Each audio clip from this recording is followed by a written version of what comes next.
Christopher, New Hampshire. Hello there. Hello, Bruce. Hi. I have hopefully a simple problem for you. Let's talk.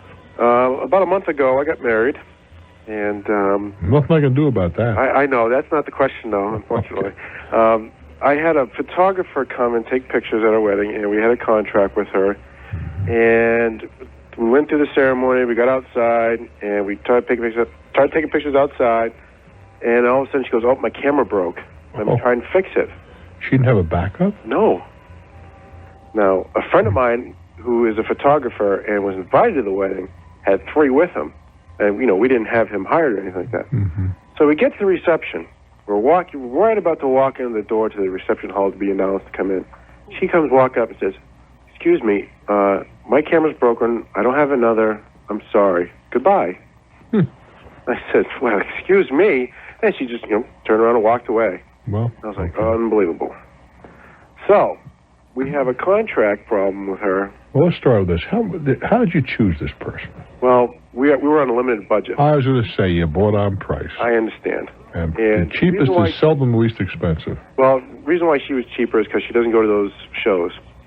And doesn't go to what shows? Well, they have wedding shows. Oh, well, okay. The big shows they have, and all the photographers. Well, that doesn't make her. That doesn't the reason she's cheaper. She didn't. You're just telling me your friend had 3 cameras and he's there having a good time. Right. Real professional photographers, as you should know, have all kinds of backup stuff. They look like a tourist in the Far East. They're hanging in every direction. Short stuff, long stuff, different lenses, and so forth. And hopefully you recruited your buddy to take a few pictures, didn't you? Well, I see what happened was the pre-bridal pictures got screwed up, and she took those too. Huh? Yeah. Well, so I met at my bachelor party. I said, "Hey, would you come and just take pictures?" And he said, "Sure, no problem. It's a wedding gift, no problem." So he did from where she left off on, and he has his being developed by a professional, and they're going to be it's free of charge. Yeah, I understand. But what my question is, what kind of recourse do I have? She's offered us. She took half the pictures, and that we had in the contract. Right. And she offered how much is the contract? It was for $375. Okay. And that was just pictures and developing and like 10 finished pictures. So basically, we had from the reception on no pictures. From her. And she, what I want to know is what kind of recourse do I have? Not much. Not much? Do you think, because we would... All right, hold on. What kind of a deal is she offering you for the pictures that she took? Okay. That's my question. She'll either give us $50 or the proofs. Or the negatives, excuse me. The wife's in the background yelling at me. Oh, say that again? Either $50 or the negatives. One of the two. What do you mean? She'll give you the negatives or $50? Right. How much did you pay her? Well, everything was paid in full up at the wedding. Oh, you paid the $375? Right. Why would you do that before the service was delivered? Well, it's according to her contract. I didn't want to pay her the third, but her father was paying for it. He paid it at the beginning of the church, beginning of the wedding. And major mistake. So she says she'll give you what she has. Right. And she wants to keep all the money. Is that correct? Right. I would take what she has. Right. And then I go to small claims court. That's what I was thinking about doing. But get the negatives first. Get them in your hands. Right. So that way you don't... Do whatever you got to do, so she can't do anything to them. Right. Because that's a ridiculous offer. Right. Well, I was suggesting, because my friend, he manages a photography studio, and he can get us an excellent price, probably just cost a film. Yeah. Why did you use him to begin with? Because he was a friend, and I didn't want to impeach... I don't like doing business with friends, because down the end, it really makes enemies. Well, that's not always true, but it certainly can happen. And he was invited to the wedding, and I really didn't want to, encroach on that. Mm-hmm. Basically, in small claims courts, it's a $10 fee to sign up. Well, I guess you can afford that. Yeah, and I can handle. There's no need for a lawyer because I'm a criminal justice student myself, so I can handle that problem. Well, first of all, I'm not going to accept that you're a criminal justice student, therefore you can handle yourself. However, there's nothing. What you learn in criminal justice has nothing to do with. Well, I'm a slash paralegal too, so. Well, my statement still stands. There's nothing you learn about conducting. But the thing is, the small claims court is designed for amateurs. Right. But don't delude yourself that you can go into a regular court. Right. You get your ears pinned back, and you won't even know it's been happening. But there's no question you go to small claims court by yourself. Right.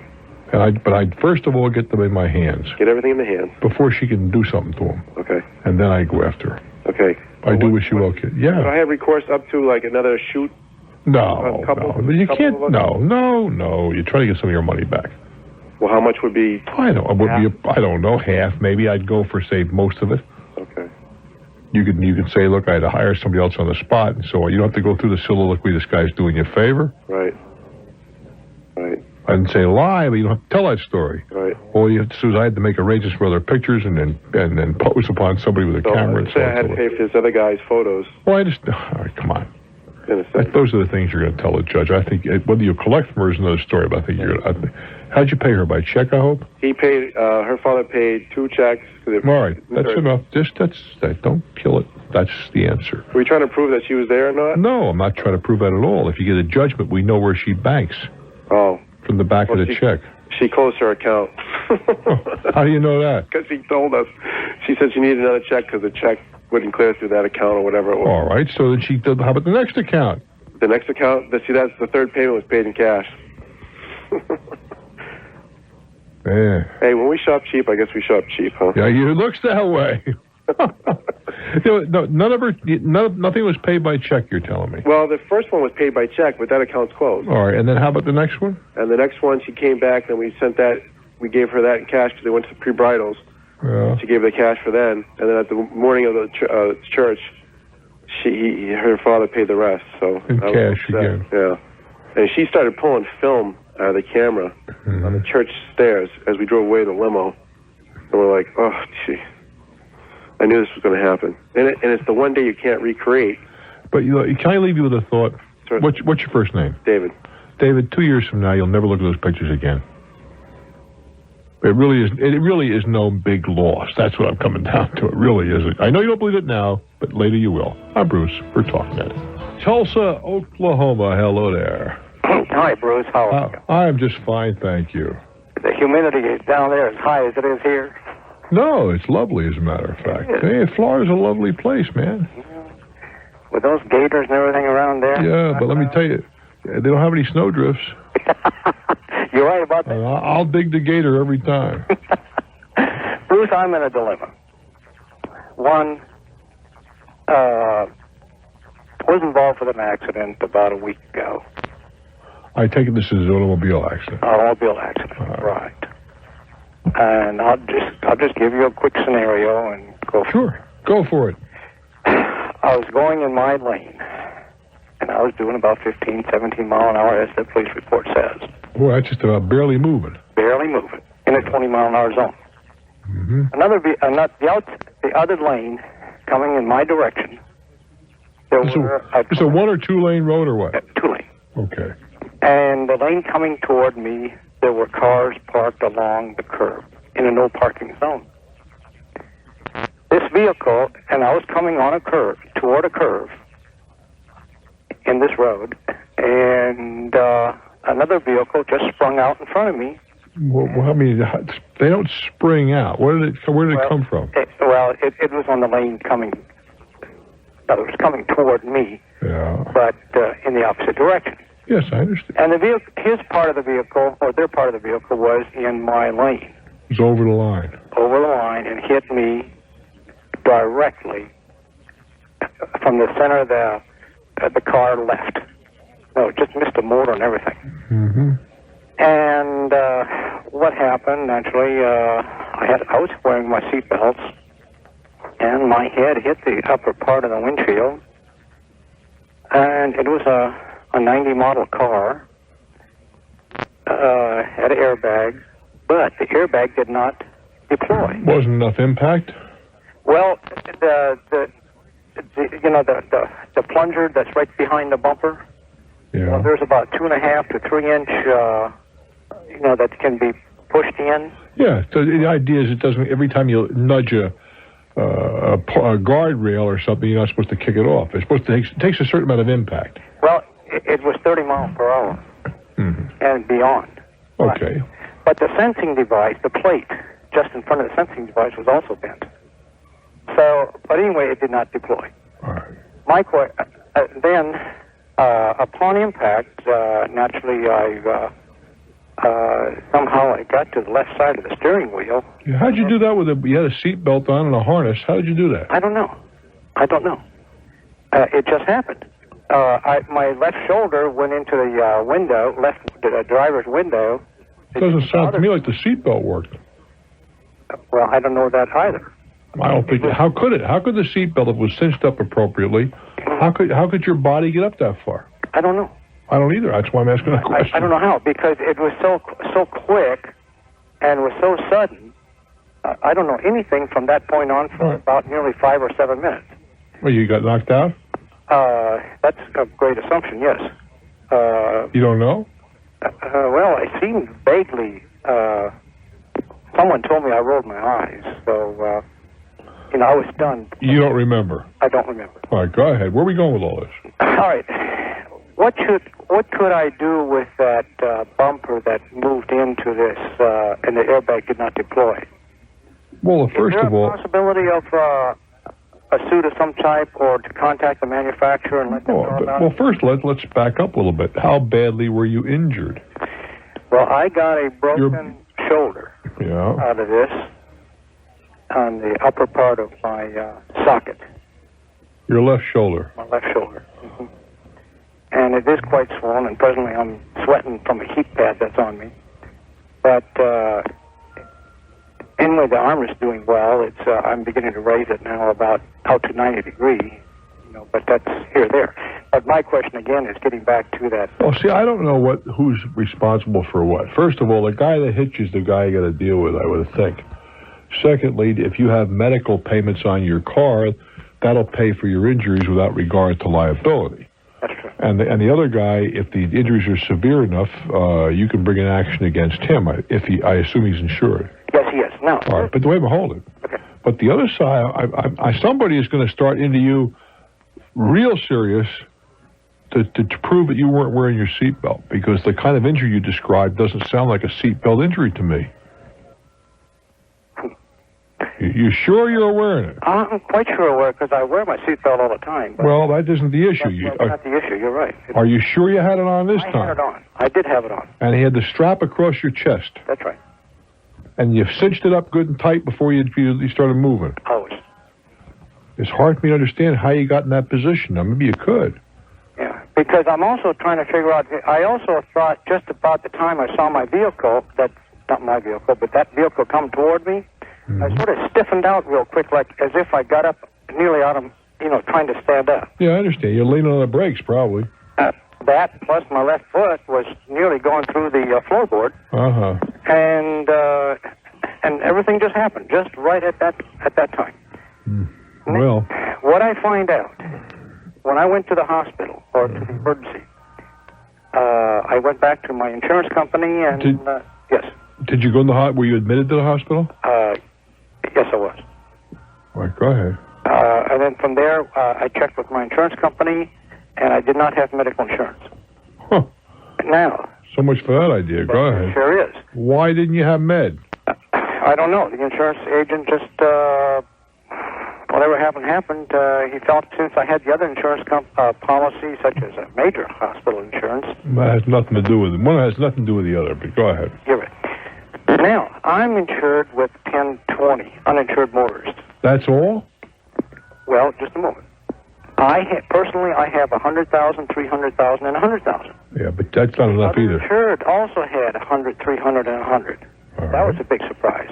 Well, so why? That's not very much insurance. Well, it may not be, but the 1020 uninsured motorist that I had taken out on someone else who's ever driving, the collection can only go up to that amount of money. Why is that? Because I did not take it up to the maximum limits. And you have no fault in your state? That's right. Well, I only got a couple of seconds here. Are your injuries sufficient to worry about that? Right. I don't think I need to worry about that at all. I mean, I'm trying to get to where your injury is grievous enough to be going over $10,000. No. Well, it's not an issue. No. And I don't quite understand I don't understand the insurance laws in your state. Don't pretend to. But I think what you're telling me is that you must carry insurance, so you can. You have to collect from your own company and up to a certain amount. But I don't believe it goes up to $100,000.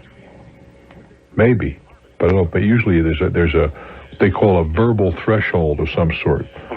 And I would think that once you reach that threshold, you still can bring an action against the other party without regard to insurance.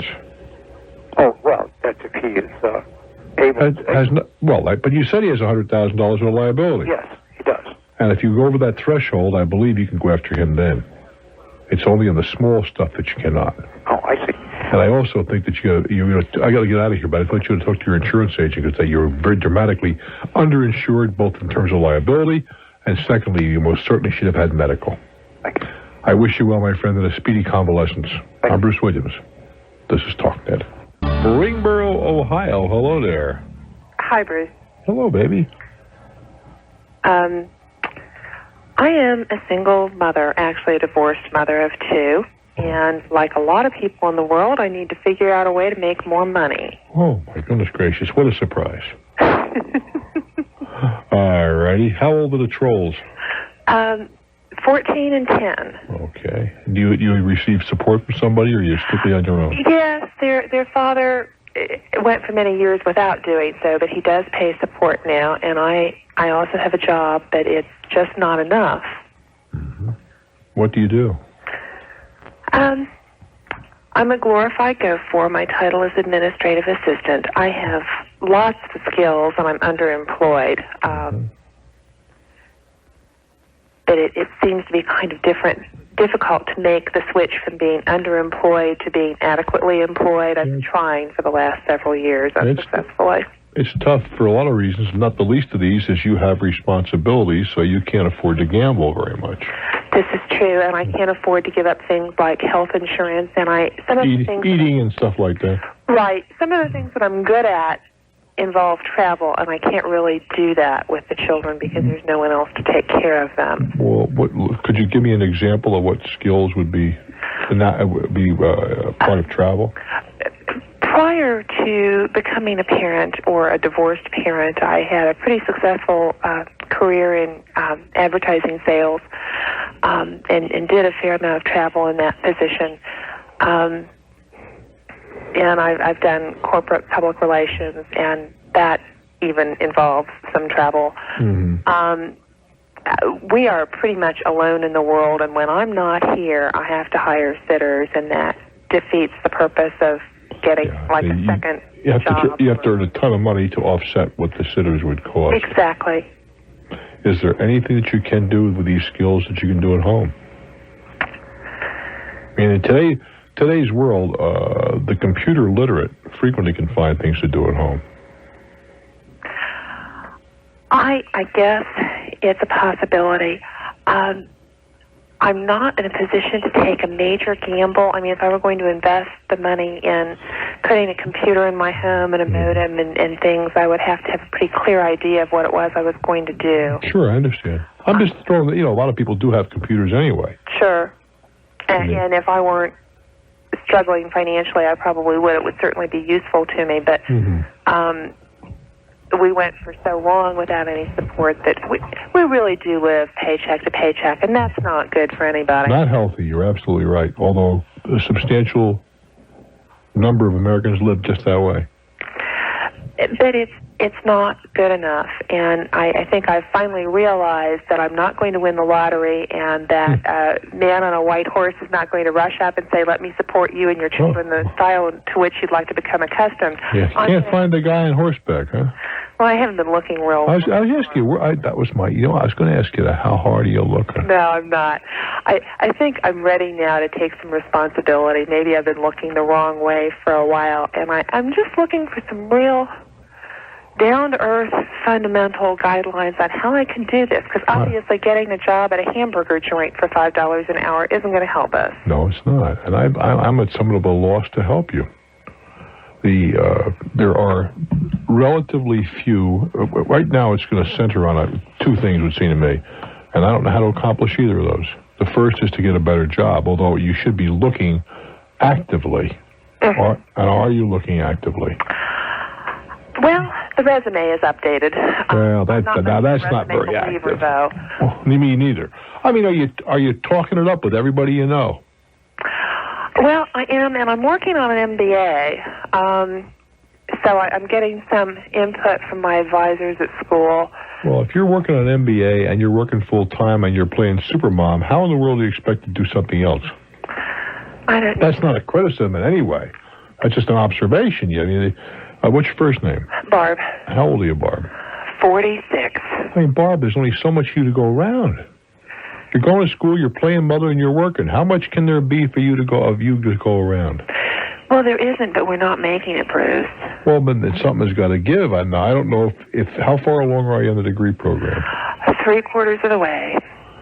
This time next year it'll be done.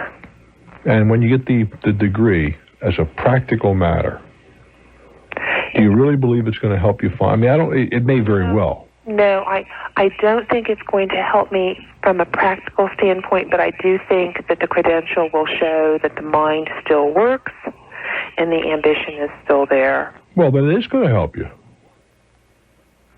If a degree is not necessarily a ticket to a next level of employment. Right. But by your description, it's going to help you. What I'm trying to get to is, and this is a different spin. I am seldom even considering such a thing. Would it make any sense to put your degree seeking on hold for a bit and use that time in some other fashion to generate income? I don't know, but it's something to consider. It might. And I'm not enthusiastic ever about someone stopping in the middle of a educational process if it can be avoided. Mm-hmm. But that might be something to be considered. I just don't think there's enough of Barb to go around beyond what you're doing. If you were trying to remarket or repackage yourself, if you'd made a couple of career mistakes, maybe they weren't career mistakes, but they were things that had to be done because of your lifestyle, how would you handle that as you were forging ahead and trying to go beyond them? Well, let's take a little time out and maybe we can explore that, okay? I'm Bruce Williams. This is Talknet. I am chatting with a very nice lady in Springboro, Ohio. Not a unique problem. She's divorced, couple of kids, not making enough money, going to school, trying to upgrade her skills, not making enough money. And then she's asked, well, how would you repackage yourself? When you're looking for a job, Barb, what is it that makes people hire someone from the most fundamental and uncomplicated positions to the more complex? What's in common? They see a benefit or a skill there they can use. Absolutely. You're right on point. They see something in it for them. And that's what it's all about. You've got to package yourself in such a way that somebody says, hey, I'll be better off with this gal Barb working for me than I would without her working for me. Okay. Well, that's pretty simplistic, but that's what it comes down to. You have to look at it from the other guy's point of view. Why would I hire this gal? What is she going to do for me? What makes her different? What makes her unique? Well, I think the major skill I have going for me is an ability to survive very difficult situations. But how does that translate into a position? Problem-solving skills. All right. You can just come on, I'm dragging this out of you. What else? Could you be specific? All right, let's assume that I'm the interviewer, and we have to kind of move along because time is a problem. You said to me, just as you did, well, I'm a survivor, and I've had problem-solving skills. That's very nice, Barb. How does that apply to our business here? Well, we're in good shape. You're not going to have to be a survivor here. That's fine, but I'm sure there's a way that production can be improved, productivity can be improved, accident levels can be reduced, employee morale can be increased. You don't have to have a red zone to know that there's a problem. There are always things that can be improved. How is that going to translate to my bottom line? And see, I have safety people here. I have efficiency people that come in from time to time. Where are you going to fit in this thing? all of those people have a tendency to work in corporate silos. They have their own little areas of expertise, and they can't see the whole picture. Corporate silos. Now, there's an interesting expression.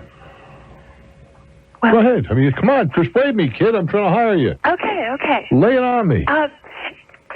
I'm a Jill of all trades. I have some experience in all levels. I've had my own business. I've worked in various different companies. I can take the good out of every business situation I've ever had and put it to work for you. That's not bad. Distill that.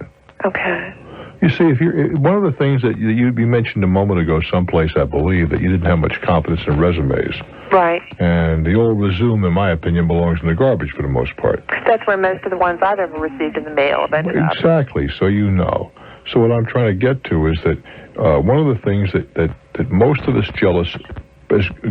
we jealous as zealously as anything is our time. Mm-hmm. And if you can get what you just said to me down on a couple of paragraphs in a personal letter, I'd start firing letters out. Okay.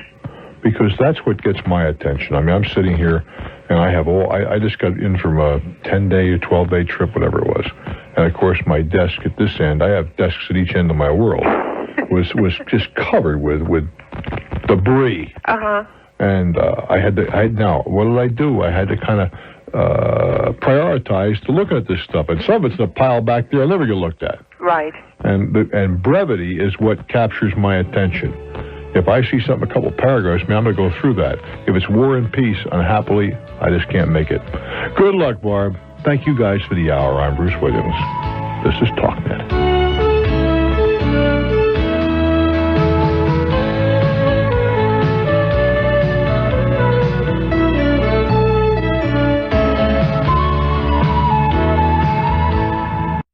Corporation? Well, I still have a corporation. I'm thinking of dropping it because he just lost. Well, hold it. No.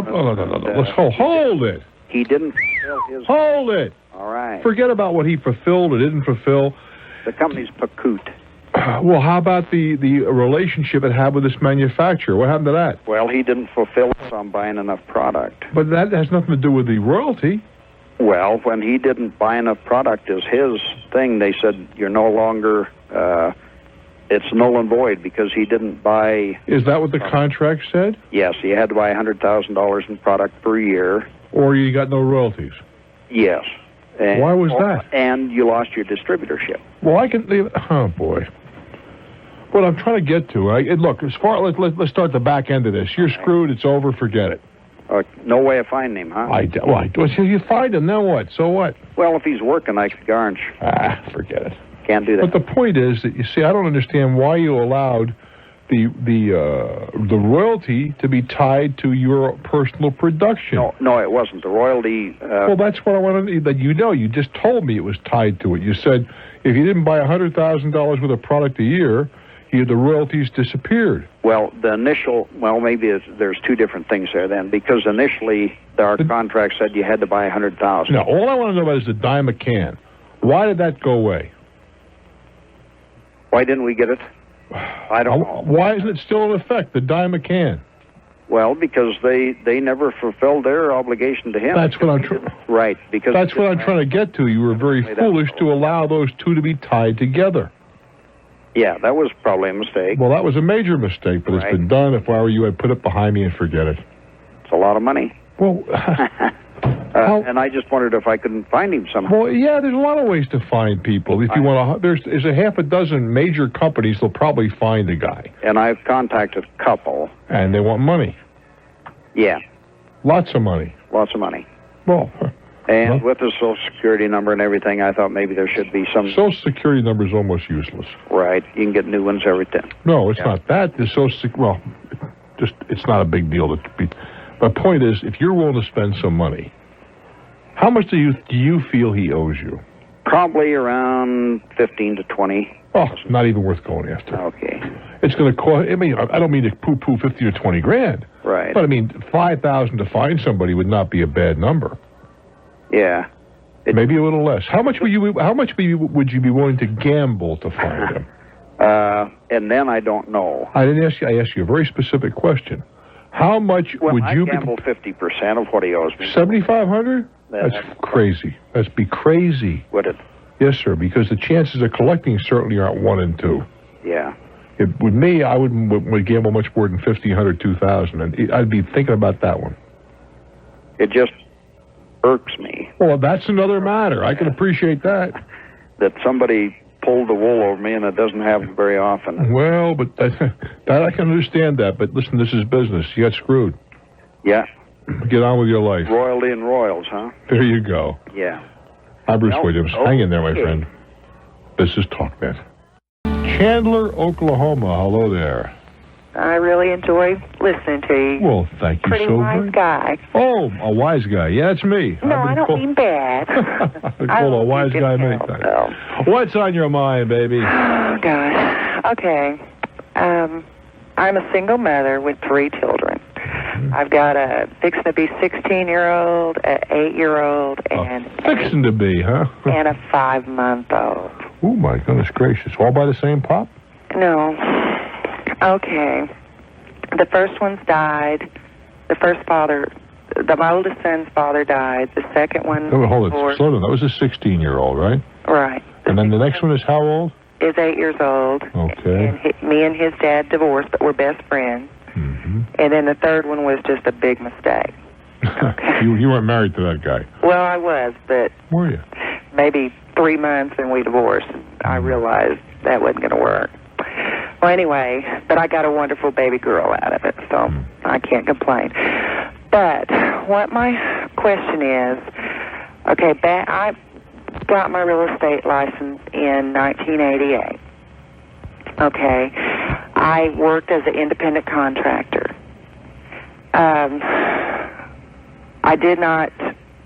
I got screwed up on taxes is what happened. Which means screwed up meaning translated, you didn't pay him. I didn't pay him. I was stupid in it because I learned about it during classes. But anyway, I really messed up. But anyway, in 1991, I got a notice from the IRS that said I owed them, I think it's $1,200 or $1,300. Okay, I've since then moved and remarried and divorced, and I don't know where the papers are. I have not heard nothing else from them.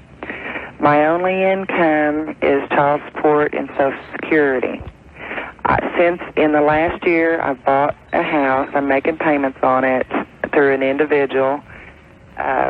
It's owner finance. Owner finance, yes. Right. And it'll be paid off with no interest in 7 years.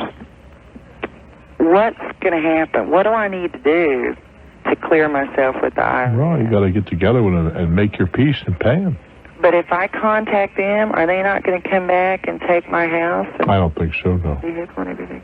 No. Are they going to take my Social Security? I don't think so. That's what scares me is Ope calling them and saying, because I haven't heard anything, but everybody says that if I don't contact them, they're going to show up on my front steps. That's very possible.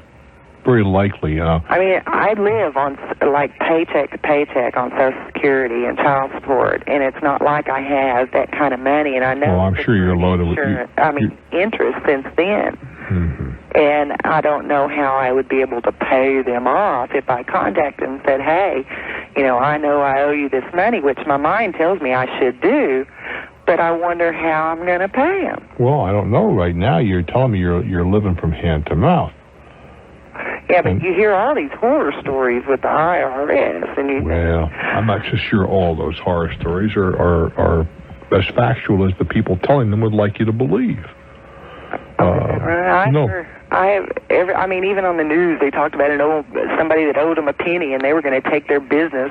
Well, you see, but let me. I had a good friend, guy I knew for a long time, but he just took a job with one of the television networks. He was editor of a major New York newspaper. And when asked about the splashy headlines and so forth, he replied, airplanes that land safely are not news. Now, do you connect to what I'm saying? All right. If they're not crunching somebody's head and they're working out reasonable arrangements, that's not news. But taking a guy's business for a penny, that's news. I don't think that's going to happen. Or open a keg of worms. I mean, well, you don't look taxes every year, and I always try and do everything right. Then you don't have to. This is 1990, you said, right? 1991. Well, you can ignore it, and you may hit the statute of limitations, and it's over. Yeah. And since you wait a minute, and since you don't have any money, the penalties are not going to be any greater if you don't contact them, and you might want to consider that, since it's not a question you're trying to evade. No, but the point, hold it. Just take a deep breath. Mm-hmm. But the point is, you haven't got it. Right. Now, if you told me, look, I just had an inheritance, and should I call them or should I tough it? I'd say call them. But since you have nothing, and they aren't contacting you, and you are complying with everything from this point forward, I just let it ride right now. They cannot. I didn't say. I don't know what they can or can't do. Oh, I was just wondering on my house if they could take I don't think that's going to happen. But the point is, there's not much we can do about it right now. So why worry? Oh, I worry every day. I'm so afraid to open the door for who's going to be there. Well, if what will be, will be. But you try and set such a good example for your kids. I understand. Something like that was to happen, it was like, oh my God. Yes, indeed. I'm so afraid they would lose faith in me. No, I think you're attaching more to this than it really is deserving. Oh, really? For me, given the fact you haven't got any money, I think I just see what happens. Okay. That's okay. That's what I would do. It is not necessarily the right thing to do. It is what I would do. Right. I don't want any trouble. I don't want to, any more than what it already is. I understand. And if I knew a way of solving it, I would do it, but I just... I'm aware of that as well. I do wish you well. Okay. Hang in, baby. I'm Bruce Williams. Oops, no, I'm going to Fort Wayne. I don't have to go anywhere for a commercial right now. Hello, Fort Wayne. How are you? Good, Bruce. How you doing? I couldn't be better. Can I help you in some fashion? Yeah, I want to know where the first place is I can go. I want to start a small business at home initially. I hope it grows and needs to move out of my home, but it'll be a small wholesale gift business. I've already got the component part of it and the pieces that I will actually be... That's the gift you mean you have. You have the gift. What kind of a gift? It is I don't want to say too much. We found it out of the country, and we've never been able to find it here in the country. And it's really a sentimental gift. We just had our 5th child. Congratulations. Well, thanks. I had 5 as well. We are kindred spirits. That's right. I also Pittsburgh. I'm also from Pittsburgh, and you often say kind things, which is really nice because a lot of people don't say kind things about Pittsburgh. It's a very nice place, it's a beautiful city. We do have a business there, as you know. I know you do, down at Station Square. Yes, so I have a good time. I like Pittsburgh, although I'll tell you this, I don't want to be there in the wintertime. Oh, I love the winter. Well, you see, I never hurt my back shoveling snow. Shoveling sunshine. Excuse me. Right. So anyway. Well, you got this novelty. Yes, I've got this novelty that is... And you picked up the rights to it somehow over there? No, I don't believe I need to do that. I'll be creating it... you're manufacturing yourself? Yes. Yes, it's from natural components, though, that actually come from the earth, and I just need to assemble them and sell them. But I have no idea where to start the paperwork trail. What do you mean paperwork? Do I get incorporated? I don't know how to start the paperwork part of it. Well, first of all, you got to have a name. Right, I got that. Well, no, maybe you do, maybe you don't. Well, I know that you have to do a search, and this is so unusual. Don't ever believe that. Really? No, ma'am. Huh. Boy, because you're talking to a guy who thought the same thing. Really? No, but that's no big thing. Have it searched. Okay, where do you do that? Take a deep breath. We have to make a decision here. Okay. Are we going to form a corporation or a trade style? If it's a trade style, you go to the county. Okay. If it's a corporation, you go to the Secretary of State. I would suggest to you, if you're serious, if this is not playtime, no, I'd form a corp. Because that will at least protect the name in the state of, in this case, Indiana. Right. I'd form a corporation. Okay. Then you're going to have a federal ID number. What you ought to do is have an accountant get in and set your books up for the first time. Okay. Now, I don't know how you're going to merchandise this thing, which is even a more serious question. Well, I think that, I know a lot of people probably say this, but when you see it, it really is something very unique and beautiful. Without regard to that, somebody has got to get the thing on the shelf where I can see it. Right. Who's going to do that? I've talked to 3 or 4 local merchants that have. I want to keep it in the upper scale gift line, and I don't want it at craft shows or anything like that. But I've talked to a few of the nicer gift shops, and they are willing and anxious, actually, to take it as soon as I can actually have some. No, they're not taking it on consignment, I hope. You're selling it. No, they will buy them outright. All right, fine. Now, the question is, how do you want... We're back to the same immediate question. How are you going to sell it? In other words, are you going to be sitting there working all day with your 5 kids and on the street selling these things, and then all night long fabricating? That doesn't make a whole lot of sense. Well, what I wanted to do was get a lump stock ahead of myself before I really hit the street. There's not a whole lot of financial output initially. I want to get a computer and things like that, but there's not a lot in the actual components. There's not a lot. But I understand all that. What I'm trying to get to, however, in my bumbling fashion, I'm afraid I'm out of time. Are you going to do it all yourself, or would you prefer to have someone else, for example, out selling? No, I'd like to do that. Or, well, then is it very easy to assemble? You're going to hire somebody to do the assembly. You can't do it all yourself. Well, I probably will have help with assembly, but it's something that my kids could even help me with. All right, so what you do is you go out and start opening accounts. Once you do that, you might give me a call back, because the only way you're going to grow in a meaningful way is to have outside people making the calls, because there's only one of you.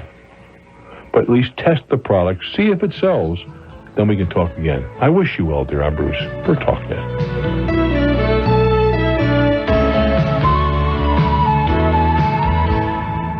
Marion, Ohio. Hey, thank you very much for joining us. What's doing?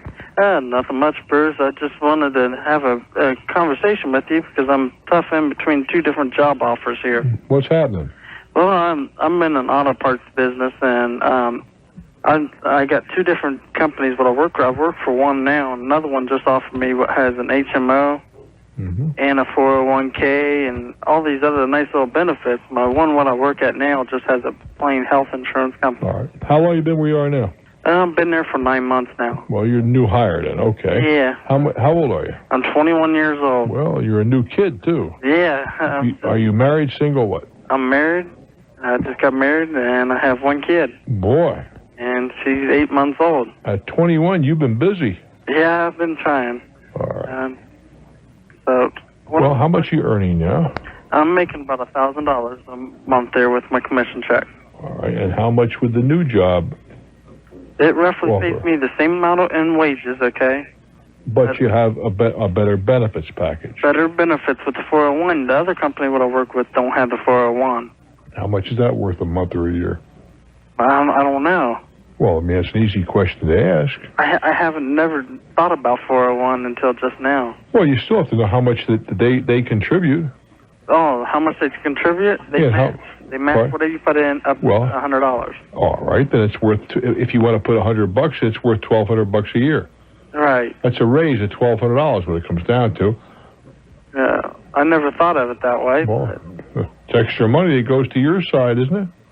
Yeah, for when I retire. Or whenever I need it. But the thing is, I get commission there, and sometimes it's real high. And there, you mean in the new place or the old place? The old place. Yeah, you mentioned commission. There's no commission on the new job? It starts after 2 years being there. How much is your commission running right now? About $100 a paycheck every 2 weeks, biweekly. And can it be even more? It could be more. Depends on. Does it usually? But you're making $200 a month doing it right now. Right. Something of that order. A little more than $200 a month. A little bit more. Oh, pretty close call, isn't it? Yeah, and I got 1 kid, and I want the best insurance, and I mean, with all my other bills and everything that I came up with, we only have like $150 to live off. In that case, you couldn't afford to contribute to the 401. And that's the problem. Well, in that case, then there's no benefit there to you, but because you can't take advantage of it. Right. But I don't know. Should I stay with the job that I'm at right now, or? Well, it seems to me you're probably better off there. And admittedly, maybe the package isn't better, but given what you're telling me, and I can appreciate why it's the way it is, and so this is in no way being critical of that. Yeah. But given that set of conditions, if the 401 is only an advantage if, in fact, you well, they make have a better pay scale, advancing wise. I'll be making the same from right now for a while. How long is a while? Well, with that company, I'd probably be 6 months, and I'll get a pay raise. How much? About 50 cents. That's $20. That's $20 a week. Right, on top of what I make right now. Chances are are you able to hustle where you are now? No. Well, I mean, it's... Can you, commissions, can you do more work to get more commissions? Right now, no. Why? The top 2 salespeople's in there all the time. We get the crap hours. No one's coming in during our hours. I only made like $14 last paycheck on commission. Well, the point is, though, if you're any good, sooner or later you start getting the better. I'd rather be where there's an opportunity to make some extra money myself. Yeah. But I got another question here, too. Sure. Along with this here, I have $2,900 cash, what I've been saving up. Yeah. Where should I stick that? Should I just put it in a money market account? Well, a money market or maybe into a mutual fund. Okay. I don't know where to stick it. I have it at my parents' house now. What, in the house? In the drawer someplace? Yeah, I just keep giving them money after every check. Well, I think that's to be commended that you're saving the money. But at the very least, open a savings account. But I think you certainly have enough money to find a mutual fund. A mutual fund? Yes, sir. What about an IRA or anything? No, I don't think so. Not right now. This is money. This is blood money that you need to get at if you need it. Okay. The IRAs, I mean, don't misunderstand me. I'm very much in favor of IRAs and saving your money and all that good stuff. But you, with a young family and so forth, you ought to have some blood money. Is your wife employed? She just got hired in today. Okay, well, There's some more extra money coming in now. That's going to help a little bit, too. Good luck, Tiger. Okay. 21 years old, married, and a kid. 8 months old. Oof. I'm Bruce Williams. This is Talknet.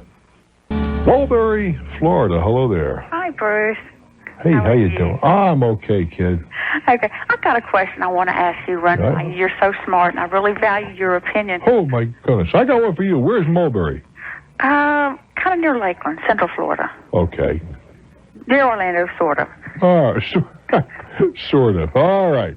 I want to know, in your opinion, if it would be better for me to refinance some debt. What we have right now, we're just so stretched. It's paycheck to paycheck. We have virtually no savings. I've got a few savings bonds and stuff like this, but I'm just feeling strained with our payments. What I was thinking about doing was combining. I've got a first mortgage that's about $14,000. I've got a second mortgage of about $20,000.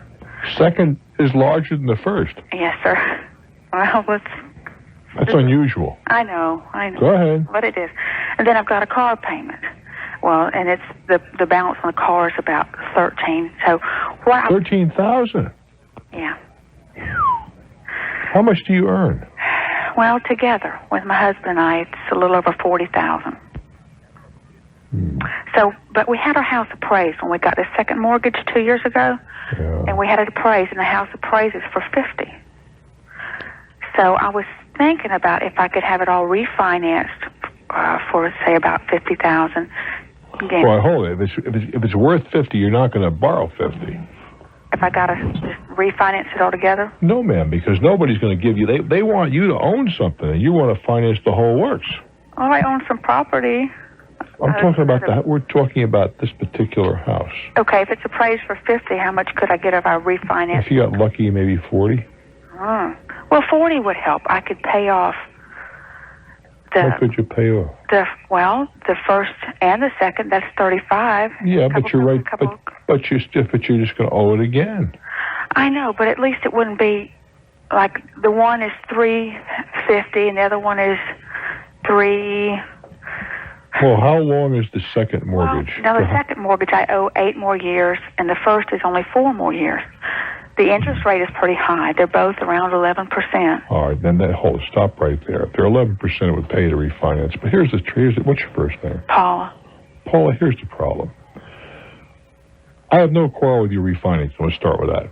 Because you still could say that you should have refinanced a year ago. I know. because then you would have got a lower rate of interest. But the problem, Paula, is that you cannot borrow yourself to prosperity. All you're doing is make it a little easier. The only thing that you can do legitimately is to either raise your income or to diminish your outgo, or some combination of those two things. So you don't think it'd be better to try to refinance? I didn't say that. I said yes, I would refinance if you were only refinanced at $34,000, because at least you'd be paying 9% or 8.5% instead of 11%. But what I'm trying to get to is this is only a Band-Aid on a cancer. You can't borrow yourself. You guys got yourself in a little heavier debt than you should have. I know. But you're making a decent living. I suspect that baby. How old are you cats? Late 30s. All right. Healthy? Well, fairly. Children? 2. I got one that's a teenager and one that wishes she was. Or acts like it, huh? Yeah. What does your husband do? He's a deputy. Is he capable or interested in getting some kind of part-time work? Well, he does. Right through the department, they have like details. Yeah, but I'll rent a cop, that kind of thing. Yeah, right. So he does quite a few of those, and that helps. He does on the side. But with the shift work and stuff, it's not something he can feasibly do. Well, what I'm trying to get to, my dear, is you're going to have to increase your income, or is there some way you can cut your outgo? I doubt it, really. Well, sell the car and get a clunker. Well, clunker, yeah, you see, that's not a fair statement. Wow. How do you get from a 13,000 car to a clunker? Isn't there some middle range? By your definition, both of my cars are clunkers. Because neither one of them is worth that much money. Well, you're right there. You're right. So. How much are your car payments? About $340. Car payments as much as your big mortgage. That's true. Why did you buy it? How much did you pay for the car originally? $15. That was my husband's doing. It wasn't mine. That was his doing. Well, could you work a part-time job? Well, it's awful hard with the kids. It's Of course it's hard. I guess I could, but. Well, you see, we're back to that equation that I've been trying to set up. Spend less or make more. Well, you're telling me you can't spend much less. That's true. So it's the make more is what we ought to consider. Well, the main thing I was concerned about, the first mortgage pays off right now in 4 years. I just wonder if it's smart to refinance where I'd be going where it'd be less money now. Well, I understand that, but it's over the long pull, it's going to be a ton more. You're trying to do what our friends in the government have been trying to do, and it hasn't worked for them. It's not going to work for you. That's to borrow yourself to prosperity. But having said that, it doesn't make any sense to have an 11% loan when you can borrow money for 9%. And you see, there's no obligation on your part to let it stretch out over a million years. You can make the same amount of payments, the same number of dollars, but I'll bet you won't. I wouldn't.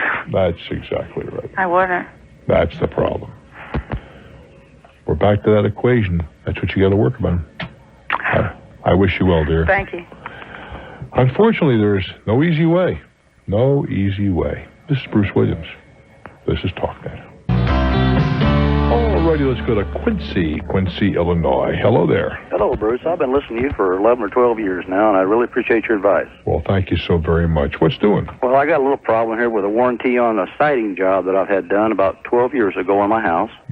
It's aluminum siding, and it's got a 30-year warranty on it for fading and splitting and all that kind of stuff. Well, it's been fading like crazy. And I contacted the manufacturer, and they're willing to come out and wash the house down and respray it, take care of it, which is, fine with me, I guess. That's all it takes. They're going to repaint it, basically. Yeah, but is it painted to begin with? No, it's not. It's a baked-on finish, That was why I asked the question, because once you start to paint, it's a maintenance problem. That's not why you bought siding. No. Or I would think it's the opposite. You bought the siding to avoid maintenance problems. Got it.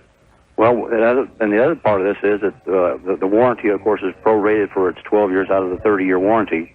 So they're going to want $521 out of me. Well, you did get 12 years of use out of this. I mean, that's not here's the real kicker. They don't want to do this job. We're out of the painting season now, and they don't want to do this till next spring. Well, I can understand that. But they want their $521 now. I can't understand that. I can't either. They want to get paid now. They want their money up front, and then they will send me within 30 days after I send my money in a prospective date as to when they'll come out and do the job. That's very unreasonable. And they don't seem to want to. This is the manufacturer? Right. This is not the major manufacturer? Yes, sir. That's absurd. I thought it was, but they don't seem to want to bend on it at all. Did they give you any kind of an explanation as to the logic behind that? Well, one that I didn't think was too good, and that's just they said it was just like your deductible on your insurance. You pay it up front. And I never paid my deductible up front either, but that was their solution. Well, fine, you pay it up front with it, but you don't pay it up front before. Suppose the house burns down between now and then. Well, not $521. That doesn't make any sense. No, it doesn't. And I don't know what else to propose to them, because they're giving me pretty much an all or nothing situation. If I don't accept this, well, then they're not going to do anything for the house. Well, you say, fine, I will. In next spring, we'll get together and I'll pay you. Well, the alternative would be this. You said this is a major manufacturer, right? And are you reasonably pleased with the settlement they're offering you? I'm not disagreeing with the $521. Yeah. Well, in that case, I might be inclined. I don't like what they're saying. Let's start with that. But rather than blow the deal, I might be inclined to pay them. What recourse do I have then if they don't come out and do the job? Well, I don't know the answer to that. Job, Well, and we don't know the answer to that either. I just don't know. At that point, if something would go wrong, then could I still go back on the local company that put the siding on my house? There's nothing to prevent anybody from suing for anything.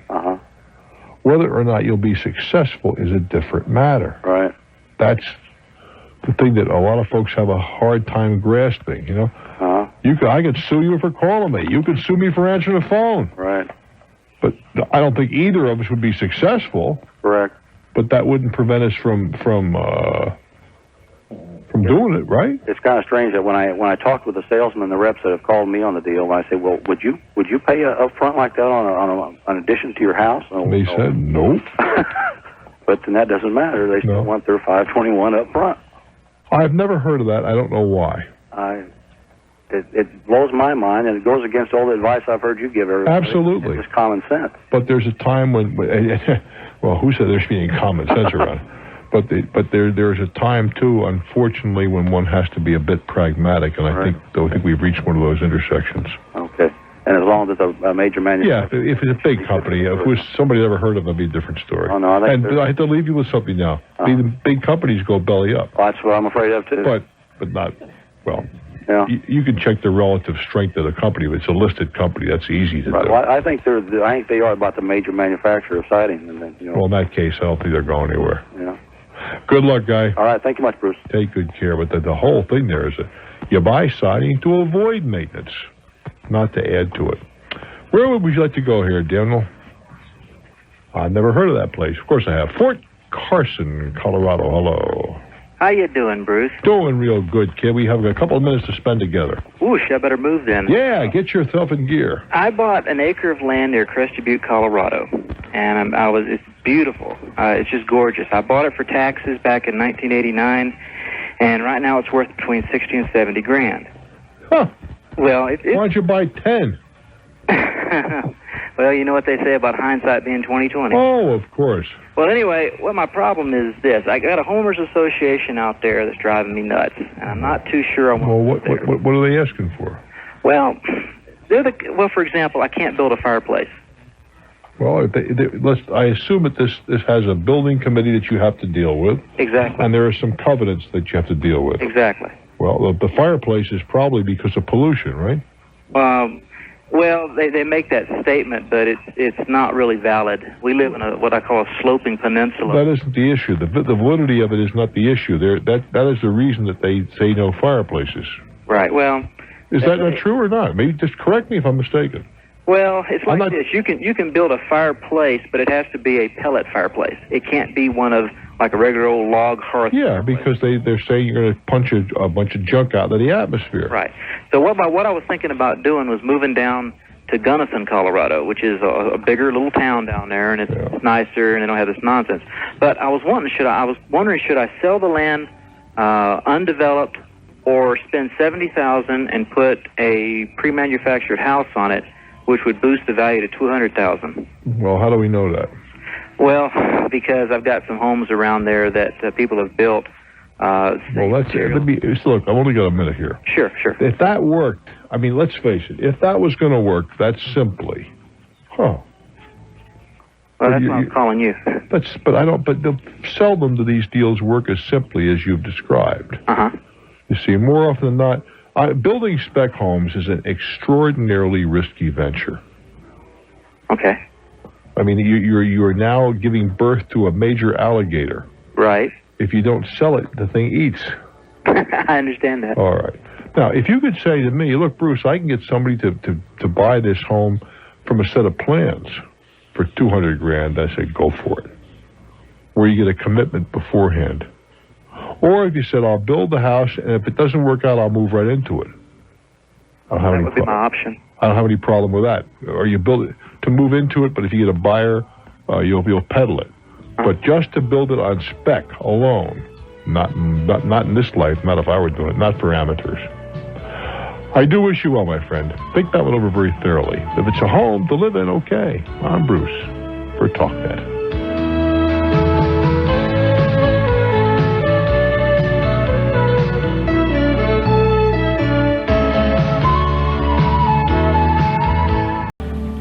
Alexandria, Minnesota, welcome to my world. Hi, Bruce. Thanks for taking my call. You're very welcome. I have kind of a bad situation. This time, with Christmas here and everything, suddenly our Christmas was ruined last night. How so? A guy, we live in a trailer court, and a guy hit and ran our car in our driveway. And I hope that doesn't ruin your Christmas, though. Well, I found out who it was through some sleuthing of my own. We found out who it was. It was somebody else that lived in the trailer court. He was kind enough to park his car right out where I could see the damage. He hit and ran, huh? Yeah. Oh, was this a young person? Yes, he's relatively young. He was probably 30, 35 years old. No, that's not. I'm talking about a kid. That's no kid. No. And I called the police. The sheriff went over there, talked to him. He fully admitted that he was drunk, that he didn't have any insurance. Oh, terrific. Yes. And he said he was so drunk he didn't even remember doing it. And he told the cops this? Yeah, he's got a taped confession to that effect, for that matter. Oh, boy. So my problem is this car was the only car I owned that was worthy of the highway, that could be driven at highway speeds, and now my 2-year-old little girl doesn't get to go home to see grandpas and grandmas for Christmas. And the problem... How far we have to go to see grandma and grandpa? About 120 miles. Well, your other cars couldn't drive a little slower? Well, my other car has some pretty bad front end problems, and I would probably have to drive about 30 miles an hour on the highway, on the interstate. That's not called for. How about renting a car for a couple of days? Well, we're in real tight financial situation. We had about $40 to spend to go home for Christmas. $20 for a tank of gas up and $20 for a tank of gas back. The Christmas part we can really live with, but the part that angers me is that I wanna make this guy pay for what he did because it makes me angry. How much damage to your car? Well, the car is only worth about $400, and the problem with it is it's a 67. We would have liked to have restored it someday. It's a vintage car, and we would have liked to have restored it. Well, you can still restore it. I understand that, but what I'm afraid of is if we report it to our insurance company, they're going to call it a total loss. Well, you don't have collision on that, do you? No. Well, it doesn't. Well, what difference does it make? Your insurance company has no interest in this. Well, exactly, but he's uninsured. Without regard to that. Okay. You have uninsured motorists, but I don't think that covers property damage, does it? No, it won't. But what I'm saying is, if I report it to them, and they look at my car, they're going to call it a total loss. Wait a minute. They have no interest.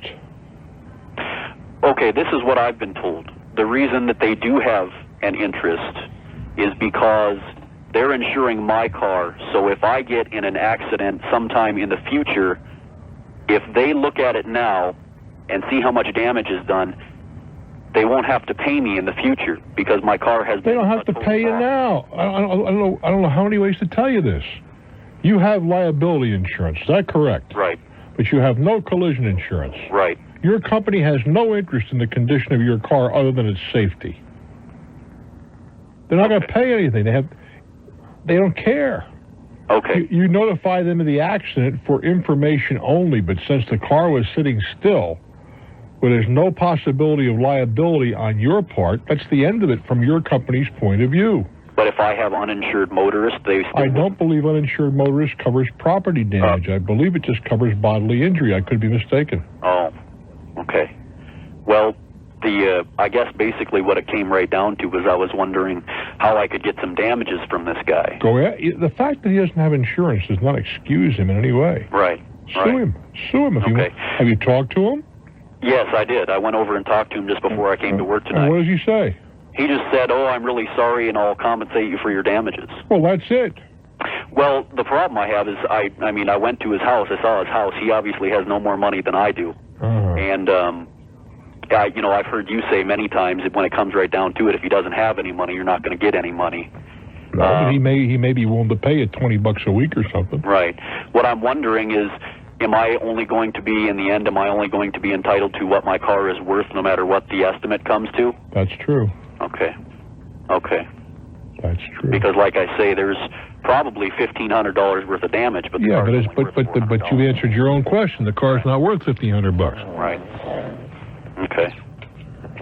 Okay. Well, thanks for your help, Bruce. Good luck. I'd go try to talk to the guy, see if you can squeeze a few $100 out of him, see what he has to say. Sure. Because if he's going to lose his license anyway before this is over. Right. I don't think he even has a license, to be honest. I think that's one of the other things that the sheriff mentioned. Great start. Yeah. I'd go talk to him were I you. Okay. Good luck, my friend. Thank you, Bruce. Bye. Syracuse, your turn. Yes, Bruce. Great show. Thank you. Got a question for you. I've been approached by someone to get involved in a multi-level marketing situation. Basically, what I would do is they're looking for me to be a distribution point to purchase products directly from manufacturers. Basically, this would cut out the retailer and wholesaler. I would be under that person. What kind of products? There is over 5,000 different types of products. This is Amway? Pardon me? Amway? Yes. Yeah, it sounds like Amway. Okay. Yeah. So I wanted to find out if something like this is legitimate. Well, Amway is legitimate enough. Frequently, some of the people who promote it, the people who are in what is called a downline, get entirely too enthusiastic. Whereas they paint pictures which can't possibly be realized or very seldom can be realized. Now, with the newer permutation of Amway is you have to buy about $100 worth of stuff, give or take. Right. You can buy them just for your own use, or you can encourage others to buy and and you get a piece of the action of the stuff they buy. Is that correct? That's correct. And that's where you begin making the money, as I've been told, by recruiting other people under me, and then hopefully they would branch out and recruit additional people, and I'd get a piece of the pie all the way up. Yeah, the problem with that is that you run out of people very quickly. True. And it seldom is successful. But the products themselves are certainly worthy products. They're good products. I don't know that they're any less expensive than you can buy elsewhere. I've not looked into that. Right. And the opportunity to get tons and tons and tons of people down line, I think, is a little remote. Right. Because the thing that interests me is that, like you said, I mean, they've approached me and they talk a good story, and they talk that, you can make an additional $30,000 in income in a matter of a year and a half. Very optimistic. Right. Very optimistic. And the guy that approached you, is doing what you'll be expected to do. That's right. That's one thing. That's the downside of it, I guess, would be going out and trying to recruit the folks. That's the only side, not downside. Right. That's the only side. If you don't recruit folks, nothing's going to happen. Right. You don't make the money. That's right. So I wouldn't. If even in your own mind you consider that a downside, I'd take a buy if I were you. Right. Because that's what it's all about. Heavy recruiting, proselytizing. I do wish you well. I'm Bruce Williams. This is Talknet. Hartford, Connecticut, it is your... Oh, before Hartford, I've got to mention something. If you indulge me, please. Because Danny and I are going to be hanging around these ramparts from 10 o'clock, that's p.m., to 3 a.m. this evening, taking calls off the air at 800-743-8000. You are invited, entreated to call. Okay, Hartford, what's happening? Hi, happy holiday, Bruce. How you doing? Well, I'm doing very well. I was out Christmas shopping, would you believe, today? in the Big Apple. Okay, not too far from us. Wandering around Fifth Avenue and down in the jewelry district and whatever, it was quite an experience. Oh, that's good. Not as crowded as I would have anticipated, to be perfectly candid with you. But I went to Rockefeller Center and took a squint at the tree again and that kind of stuff. Oh, okay. Well, I wish that I can be that happy for Christmas. I have a problem. What's the matter, baby? In September, I hired a contractor to put in a kitchen floor. Okay, it was a retail place, where they sell rugs and linoleums, the whole bit. Mm-hmm. They came out, they measured, and I picked out the linoleum that I wanted. And then they quoted me a price. It was about $1,300, and I gave them $700 down, and they said within 6 days the material will be in, and then they will call me when the material was in, and then they would lay my floor. Well, 6 days went by, didn't hear from them.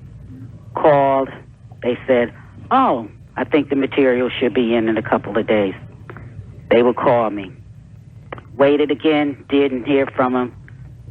Still, they didn't call. I called them back, and then they said that they had some problems. The material was in. They had to get somebody to pick it up, but then it would be a little while before they can do it. But they will call me when they can get the guy to come out.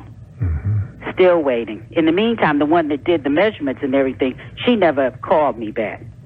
Why was she to call you back? Well, she was the one that I did the business with.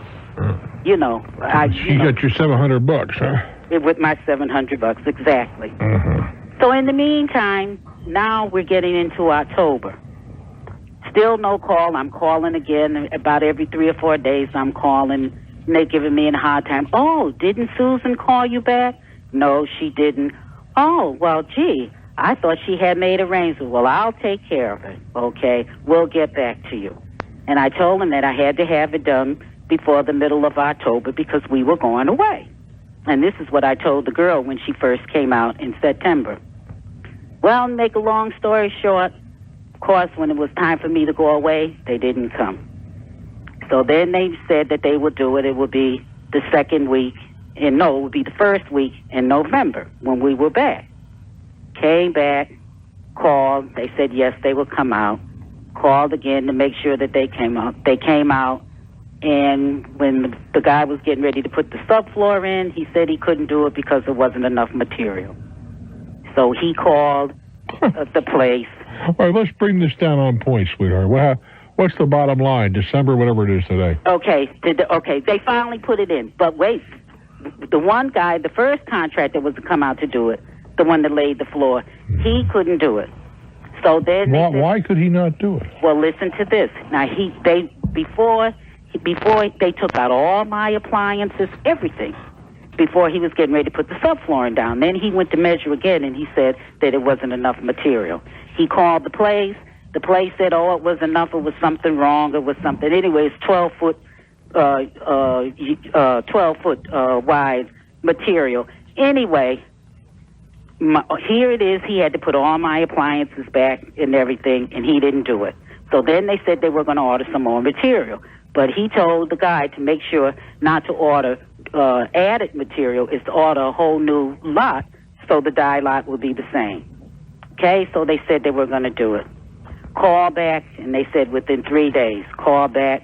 no material. Call back again, they got it, but they see if they can get the guy that came out to do it. 2 or 3 days, they set an appointment and said, okay, he'll be out that day. Waited for that day, he didn't come. Called, then they said, the other guy said that the guy that was supposed to do it, he was sick.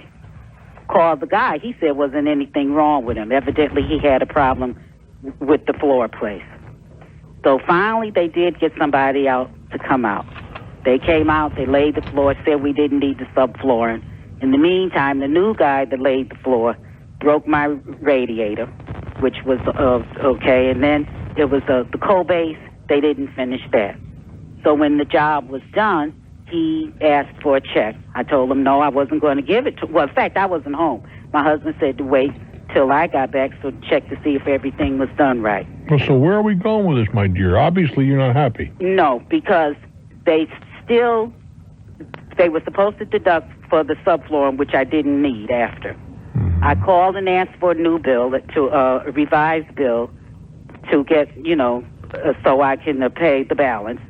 And I did tell them about the radiator, and I said that if I had to get that fixed by a plumber, I was going to deduct the amount from that. I didn't get a bill. In the meantime, I'm called. I had to call their other place to tell them that I didn't get a revised bill so I can pay him the balance. Then I get a call today from the contractor, the one that laid the floor. He's looking for me for money because he said they didn't pay him because I didn't pay the balance. And now, I really don't know what to do. And what you do is you don't pay until you're satisfied. Okay. End of story. And it shouldn't be any problem. Well, how about that? They may come after you. You don't pay until you're satisfied. Yeah. And that's it. Oh, okay, because they were really very nasty. Well, they can be as nasty as they choose. But you don't pay them till they do all the things they said they would do and give you all the deductions to which you're entitled. Period. Right. Okay. Good luck, baby. Okay, thank you very much. You're very welcome. Bye. You can't let them walk on you. I'm Bruce Williams. Hang in. I'd love to hear from you. This is Talknet. We got a WTDY country, Madison, Wisconsin. Hello there. Hi, Bruce. Hi, baby. Been a long-time listener, and first time I've ever been kind of moved to call. The gentleman who was calling about his dialysis and the hospital costs. Yes. My dad is on dialysis. He's in total kidney failure. And just a minute, my dog is trying to get on the conversation. Naturally. I got one that tries that all the time. Yeah. And as far as I know, Dad has never talked about having to pay any bills beyond what Medicare paid for. And he's a snowbird.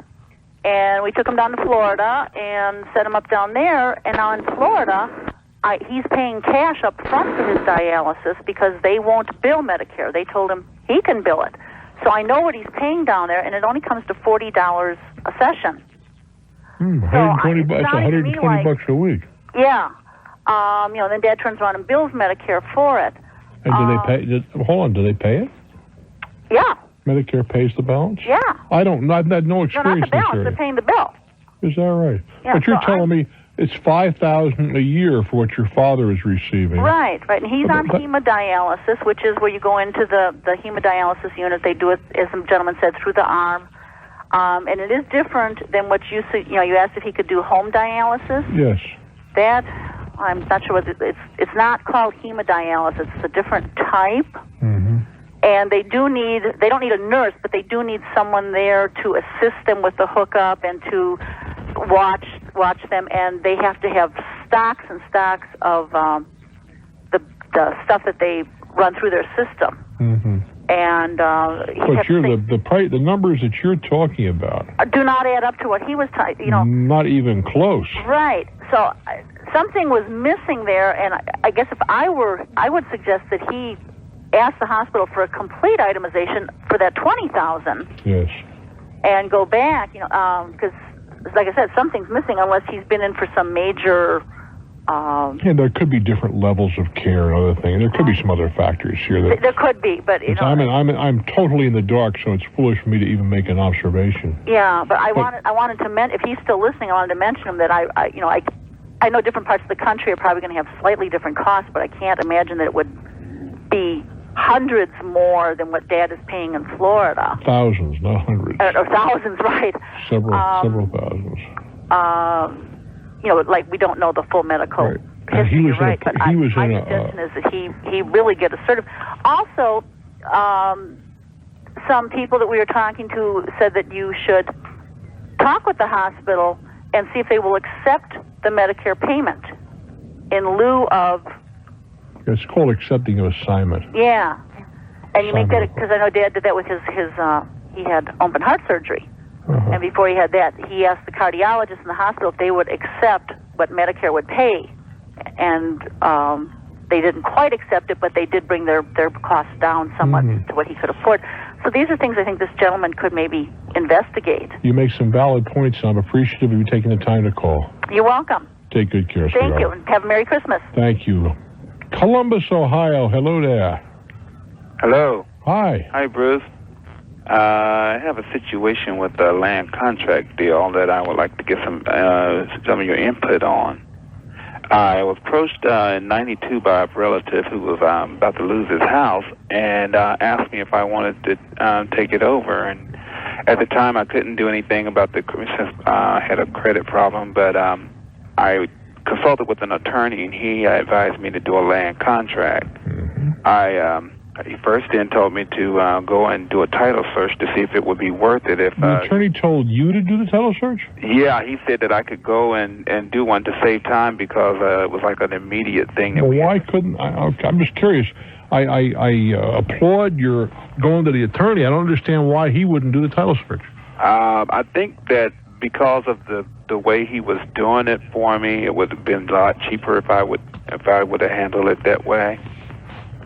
But I did do it, and I got paid for the title search, and there was no liens or anything against the house. He then did a land contract deal for me, and to explain to me that by him recording it down with this city or county or whatever, that if anything happened with the relative, that none of his whatever defaults they could come back and take the property or anything like that. Well, it puts you in the head of the line. That's right. Right.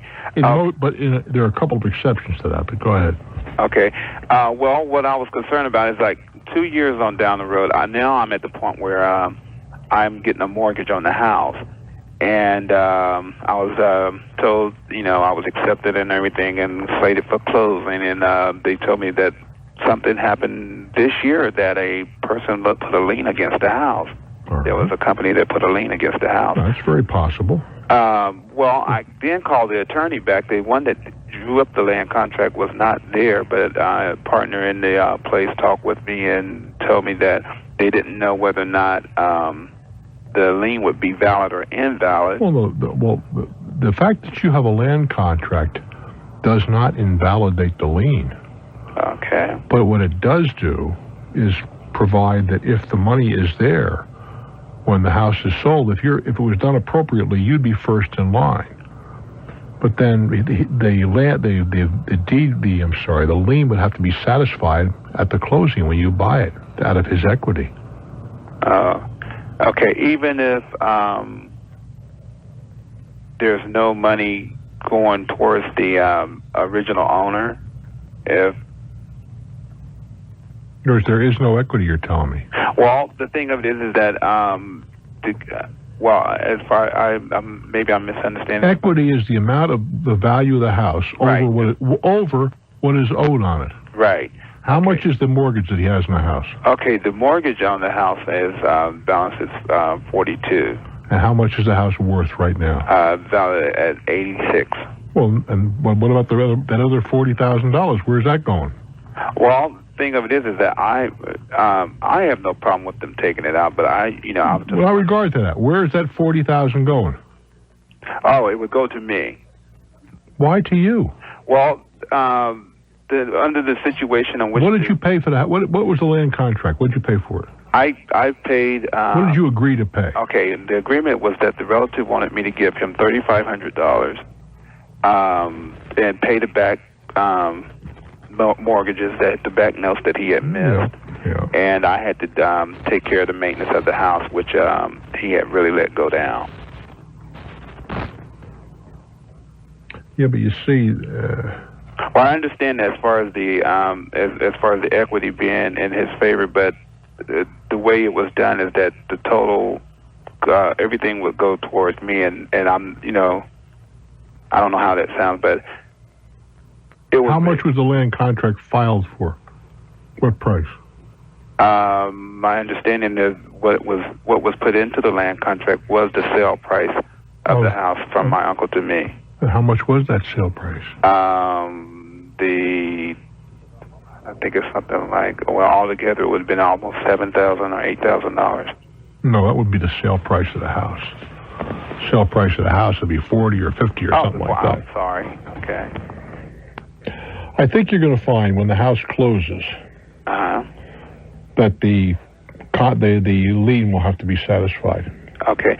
I did talk to the mortgage people. Tell me that the way I'm doing the mortgage is that I'm paying off the balance on the house of my uncle's note, and I'm taking the cash out to do some other repairs to the house, and I just pay it out of that.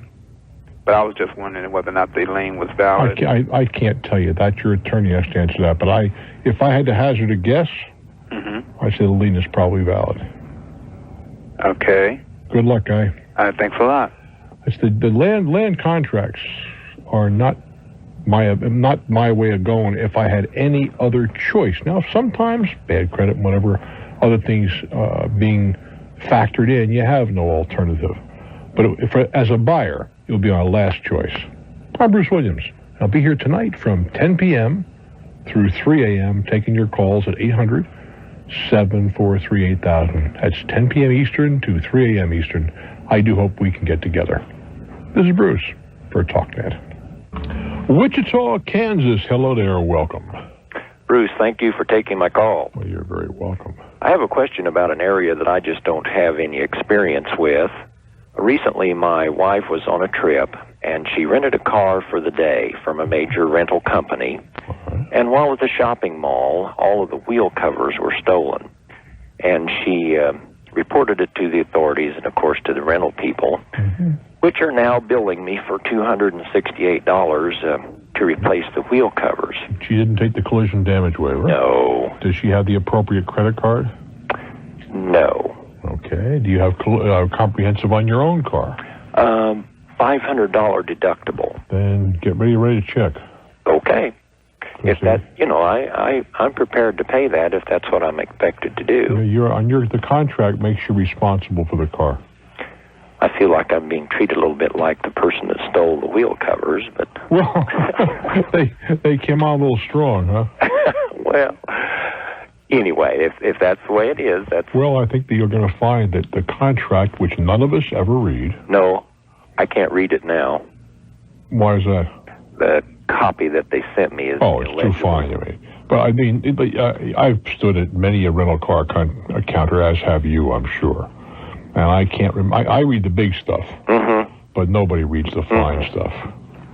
Nobody reads the fine stuff. Yeah, we didn't.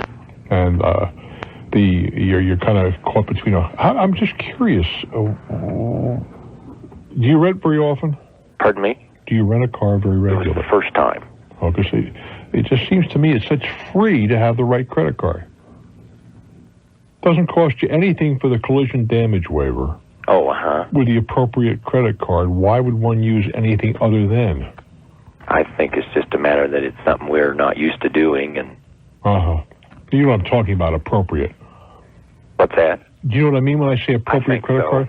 Well, I'll tell you, in most cases, it means a gold card or a travel and leisure card.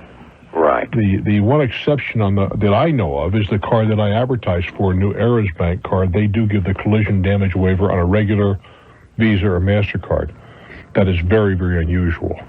But to my knowledge, and boy, that's a big caveat.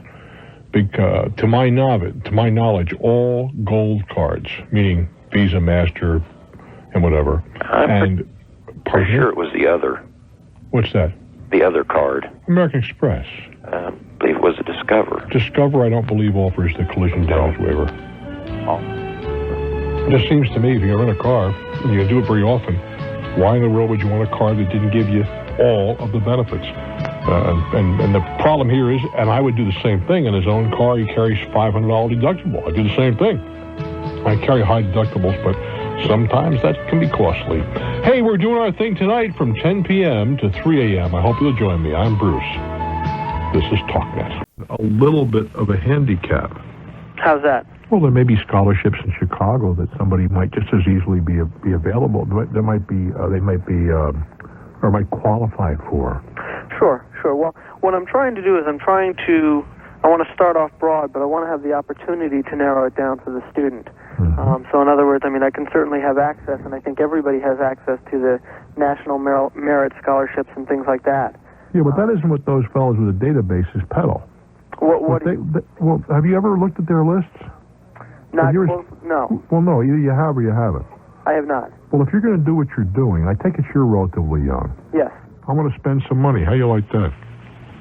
You ought to buy a few of their lists. In other words, go to a couple of these people. Give the profile. How old are you? 30. Well, then you're not college age, certainly. No. But then give somebody the profile. Well, that's what I'm working on doing right now. No. I'm talking about this to a competitor. Right. And see what they come up with. You're going to find they come up with some pretty obscure, and there's nothing wrong with the fact that they're obscure. Possibilities. You know, if your middle name is Kafobi Cats, the Kafobi Cats Foundation may have some money for you. Right. That's the kind of stuff that these guys are scrounging up, not national merit scholarships, which we all know about. Right. Well, that's what I'm going to be scrounging up also. But hopefully I can scrounge it up for that also, the local ones also, though. I'm just curious, though. How do you go about that? Lots of time and effort. There's literally hundreds of books in the library that list these scholarships. But that's not the place to find that stuff, I don't think. It is and it isn't. If it's in the library, it's so much in the public domain that you're not doing anybody any great service. Right, but it's also a matter of networking. It's talking to people who are members of organizations. It's reading the newspapers.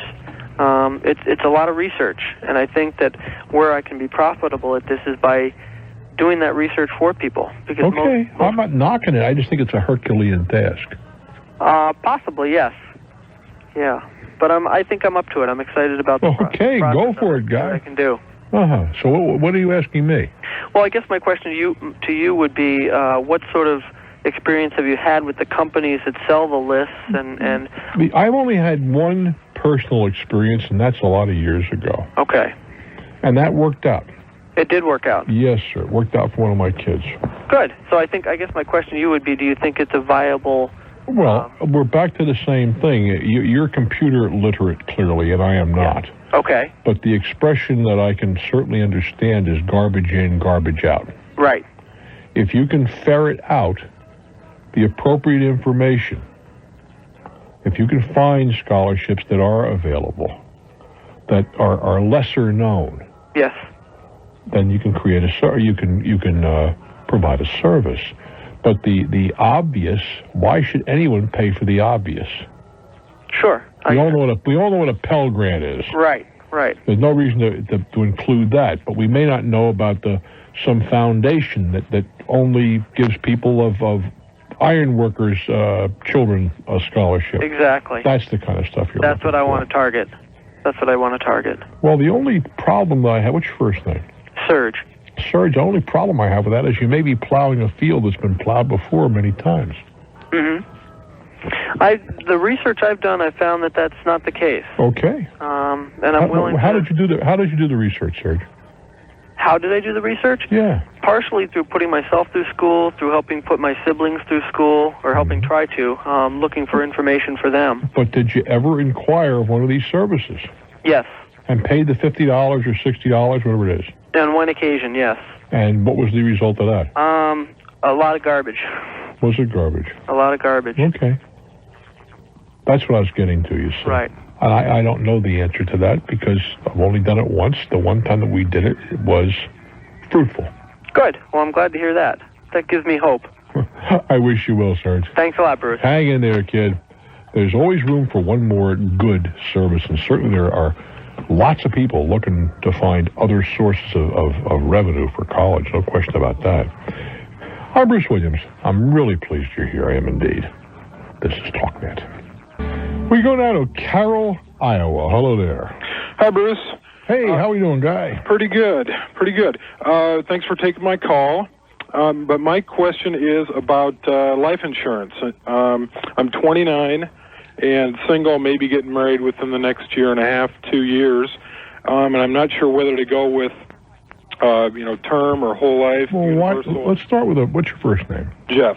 Why are you considering life insurance, Jeff? Aside from the fact that an insurance salesman has been talking to you. Well, I just think, and I want to get started on something now, or before I, maybe something happens with my health. Well, no, that's the square one. That's a valid consideration. What else? Well, I think it'd be easier to get now, as far as I think the cost might be a little bit less. No, that's not true. No? Okay. It would cost less. That's true.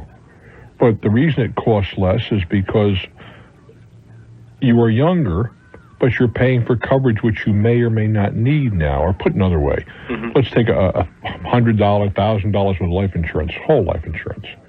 It certainly would cost you less now than 10 years from now. But if you live for the 10 years, it's costing you less to buy it 10 years from now. And if you don't need it right now, so you die and you leave some money around that's not necessary. Okay. Now, you may need insurance, Jeff, but you see, the only point you've raised so far is, and it's a valid one, you want to ensure your insurability. You want to be certain that 3 or 4 years from now, when your wife produces quadruplets, that you have the ability to buy insurance, right? Yeah. No problem. But then you want to buy, in my opinion, you want to buy term insurance that is the convertible without evidence of insurability. Okay. That's the term to remember. Okay, because I talked to some of the larger companies. Larger, smaller, matters not. Okay. All right, because there were a couple of people did talk with me about convertible things. And convertible things? Well, convertible. 4 wheels, white walls, those kind of convertible things? Yeah. So, and I just didn't know, with like guaranteed purchase options, things like that, whether some of those things have some value. But that's the only point so far. You're 29 years old, right? Suppose you croak tomorrow. Okay. So what? You're a nice guy, but so what? Yeah, I know. People have said that to me. Well, let's take one of your buddies who has 3 children at this age, and I'm sure you must have somebody that meets that description, right? Oh, yeah. If they go tomorrow, there's a serious problem created, isn't there? Who's going to take care of the trolls? Yeah. All right. Then responsibility to their spouse and all that good stuff. Their circumstances completely different from yours. When I was 29, I had 3 kids. My circumstance differs dramatically from yours, doesn't it? Or did, past tense. Yeah. Past tense. So something would be the answer that would be appropriate for the friend of yours, or for me when I was your age, would be inappropriate for you. So if you want to go out and you're a non-smoker? Yes. Okay. You want to go out and buy $300,000 or $400,000 worth of convertible term? I don't have any problem with $500,000 because it's cheap. Do you think I had to start off that high, or because I know some of them go as low as 25 or 50? Well, but then why bother? Okay. $500,000, what's it going to cost? $500 a year, something like that? Okay. Not very much. Do you think there's any difference between, now versus a couple of years when I'm married? Well, the problem with you've underscored the scenario, Jeff. What is it? You made a point. Did you lose it? No. What was the point that you made, Jeff? Well, that I wanted to guarantee my insurability. That's correct. Because 2 years from now, you could have developed a disease. Okay. Or a condition that would prescribe you getting insurance. All right. So the only thing you're buying is insurance against not being able to buy insurance. True, if you die, there'll be a big chunk of money, but there's no reason for that chunk of money. Good luck, kid. Okay, thanks a lot, Bruce. You're very welcome. Scranton, PA. Hello there. Hello, Bruce. How are you? I couldn't be better. First-time caller, but a world-class listener. Thank you very much. What's happening? WARM is your station up that way, isn't it? Sure is. All righty. 95.90. What's on your mind? Well, I've got. I share a cold that you've got also. Oh boy, you had to hear that. Thanks a lot. I did. Boy, I'll tell you, this has been 2 weeks now. I have an interest in history, and I inherited it from my dad. Well, perhaps we should. Who spent a good part of his military career, or his military career, short-lived as a draftee in World War I with a machine gun company. World War I? Mm-hmm. How old are you? Over 50. Much over 50. Not much. I was the last of 10. Let's do some arithmetic here. Okay. If your father was in World War I... He was born 100 years ago. 1894. Yep. Actually, 84. He was born 110 years ago. You're kidding me. No. My father would have been 100 this year. Mm-hmm. Now, wait, let's just do some arithmetic. How old was your father when you were born? In the 60s? He was 60. Boy. He'd be 110. Yes, sir. Okay. Man, he's to be admired, I guess. He had a very and here's the funny part of it. Before he got married, he got out of World War I and was declared 100% disabled. No kidding. For what, gas? Yeah. Mm-hmm. Good guess, huh? But he raised 10 kids after that. Says something about him, doesn't it? It says something about the government, too. Well, that's another program altogether. But while he was in World War I in France, between October of 1918 and May of 1919, he collected the Stars and Stripes newspapers. I wasn't even aware it was published in World War I. I wasn't either until we were cleaning out the house after both parents died. Mm-hmm. So I've got about 90 copies of World War I newspapers, and they were wrapped in plain old grocery sacks. And when I opened them about 2 years ago, they were bright white. They hadn't yellowed at all. Mm-hmm. And they're in really good condition. Mm-hmm. I'm a historian of a sort as a hobby. Mm-hmm. But these should go to someplace where they can be used. I talked to the people at our local library, and they directed me to one of the universities. I think it might have been the University of Michigan, to get them put into microfiche. Mm-hmm. But I've talked to the people out there, and they wanted me to pay the expense of the microfiche, mm-hmm. and then they would pay me a royalty every time they were sold.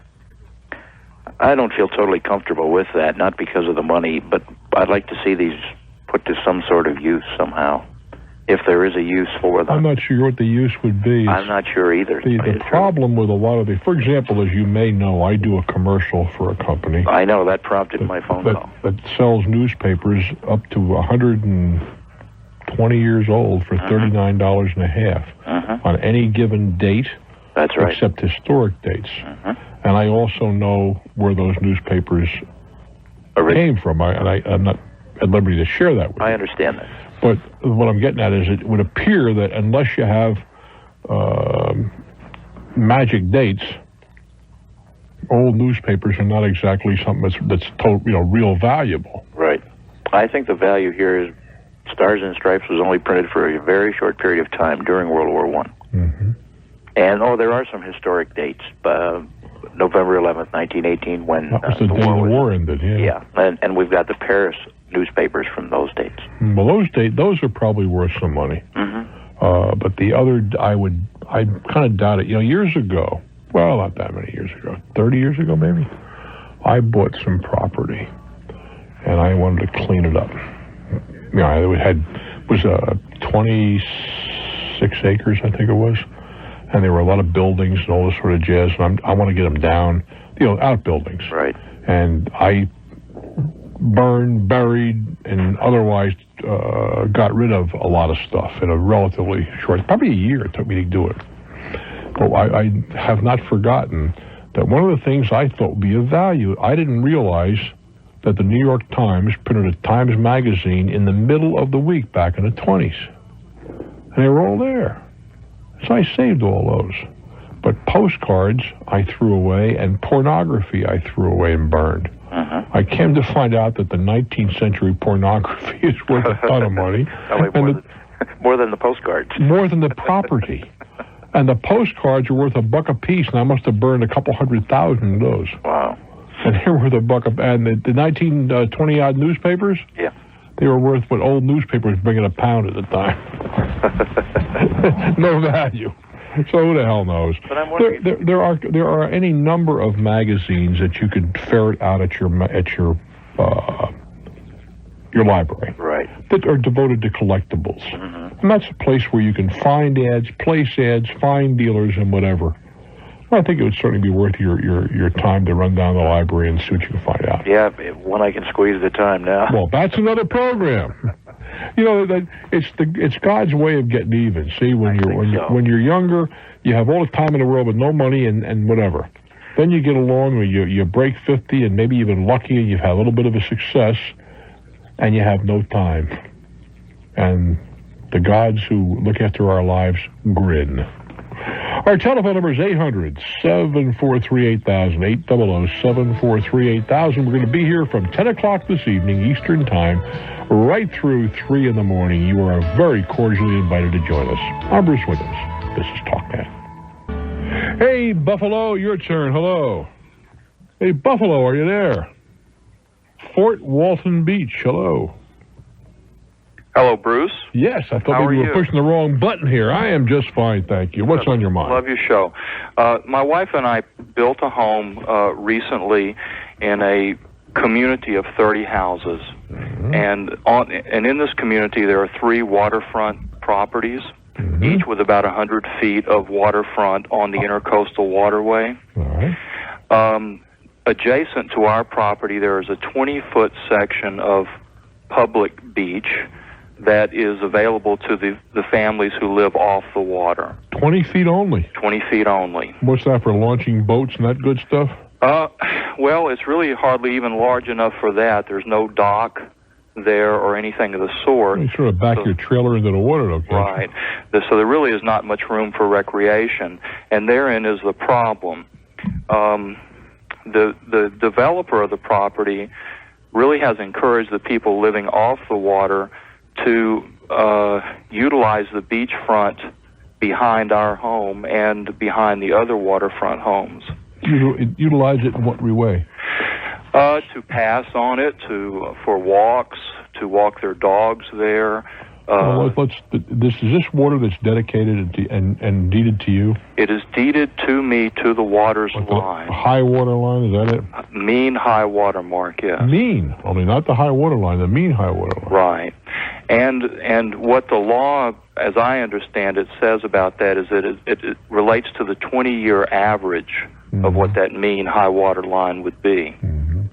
But what the people off the water continue to cite is that they were encouraged by the developer that they have this right to do this.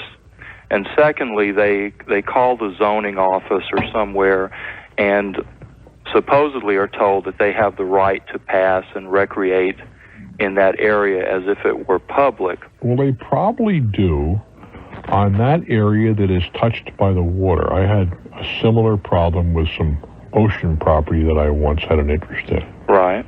And it came down to the fact that they could, but they meaning non-owners, could walk on, for example, if they want to go out in the water and, ankle deep.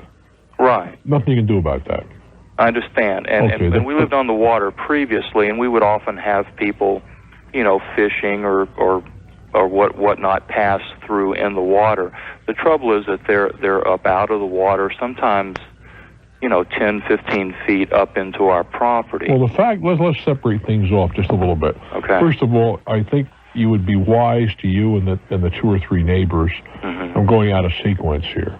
Right. To consult an attorney who is knowledgeable with regard to riparian rights and whatever in your area, in your state and your county.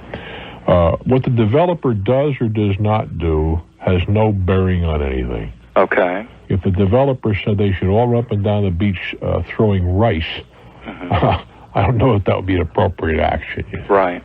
But and of course the developer is trying to sell property. And that's how he didn't, well, don't worry about it. You can look down the water, you can go for walks in the moonlight, you're going to love it here, and so on. Right. And of course, conversely, when we were sold the property, we were told that people had to remain on their 20-foot area, that they would not be on our property. Right. Is the 20-foot area next to you or somebody else? It's next to our property. Oh, aren't you lucky? So we're the ones who are most affected. Well, I'll tell you the truth, you might be better off not to make any, no pun intended, waves. Because if you do, then they're all going to wind up just on that 20-foot property next to you, which is going to create more congestion, maybe even a bigger problem.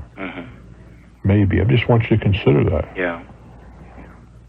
But, I don't know what your rights are. And I don't know that you know what your rights are. Well, and the attorneys we've talked to aren't really sure. I mean, because there's no way to really determine what that mark is. There's a problem. Right, what that line is. And the second problem is that we've attempted to work it out courteously and with conversation in the community, but it just does not occur. It just doesn't get worked out. Which is? Well, people continue to insist that legally they have the right to be there. We've asked them for courtesy. As an example, there is a 700-foot stretch of beach in the other direction that is undeveloped. And the owners of that property do not mind people using it, but people don't go that way. They come our way. And they refuse simply on the fact that they claim they have the right. Well, you see, the only way you're going to and it may not be the end way.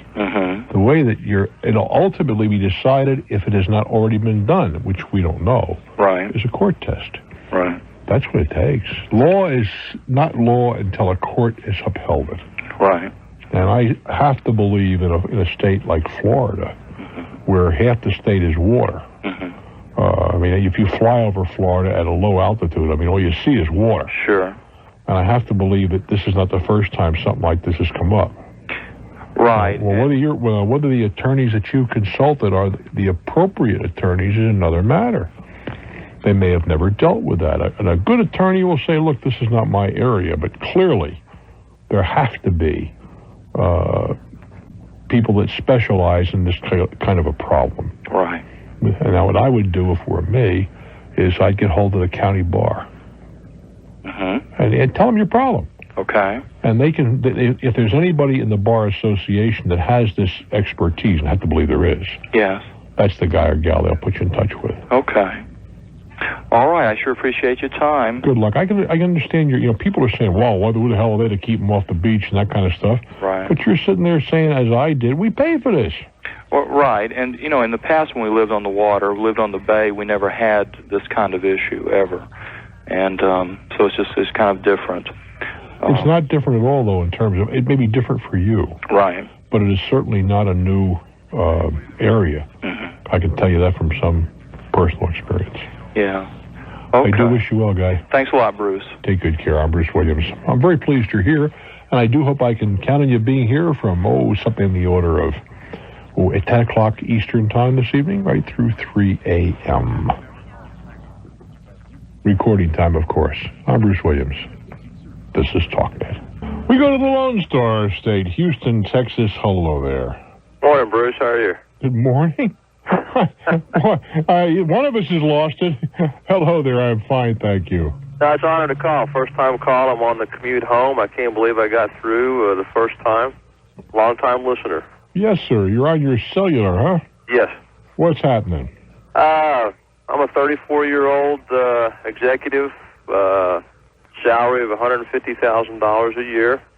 Feel like I've done very well for myself. I would say. I'm torn, though, because I have very much an entrepreneurial bent, and have been in the corporate environment for about 10 years, and have been thinking and dreaming for 10 years of getting into new home, custom home construction, and that is where I originally started through college and right out of college, but I didn't have enough experience, and now I've created this great career path for myself. What is it you're doing now? You said management. Could you be a bit more specific? I work for a large oil company, and I do all of their facilities and real estate management, construction management, and handle all their leasing. And so I can apply basically what I do in the commercial sector, in the private sector. And like I said, I've got 10 years now of very solid track background. But I'm tired of wearing the button-down shirts and ties, and would like a little more flexible hours, a little more casual atmosphere. Just look at here. I got a button-down shirt. I'm very comfortable. I've got my big dilemma is I'm married. I have 4 small children, and with the salary that I have and the benefits that come with that, I'm extremely hesitant to give that up and go out on my own. Well, there's nothing wrong with going on your own. Let's start with that premise.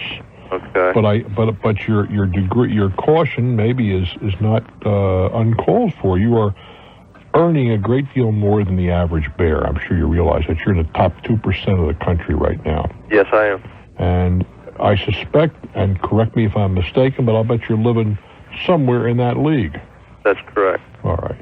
So it would be a bit of a lifestyle change if you were to go out on your own.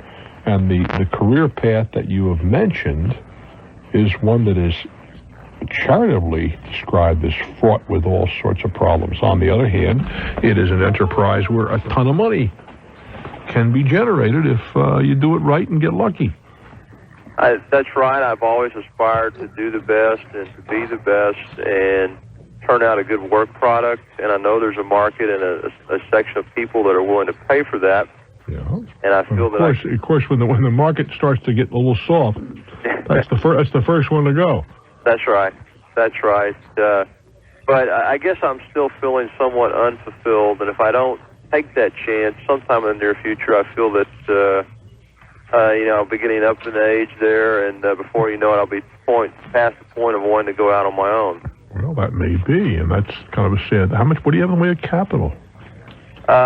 Probably have about $200,000 in liquid assets that I could afford to risk on this venture of my own money. I could probably raise some additional capital or through family members or borrowing, obviously. Well, what's slowing you down?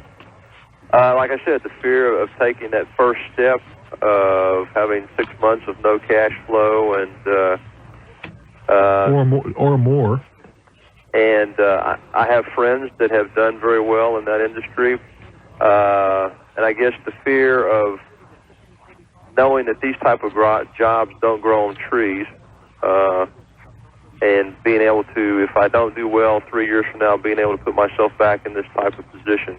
You can or cannot? I'm concerned that I cannot. There's, like I said, there's not a lot of these positions available.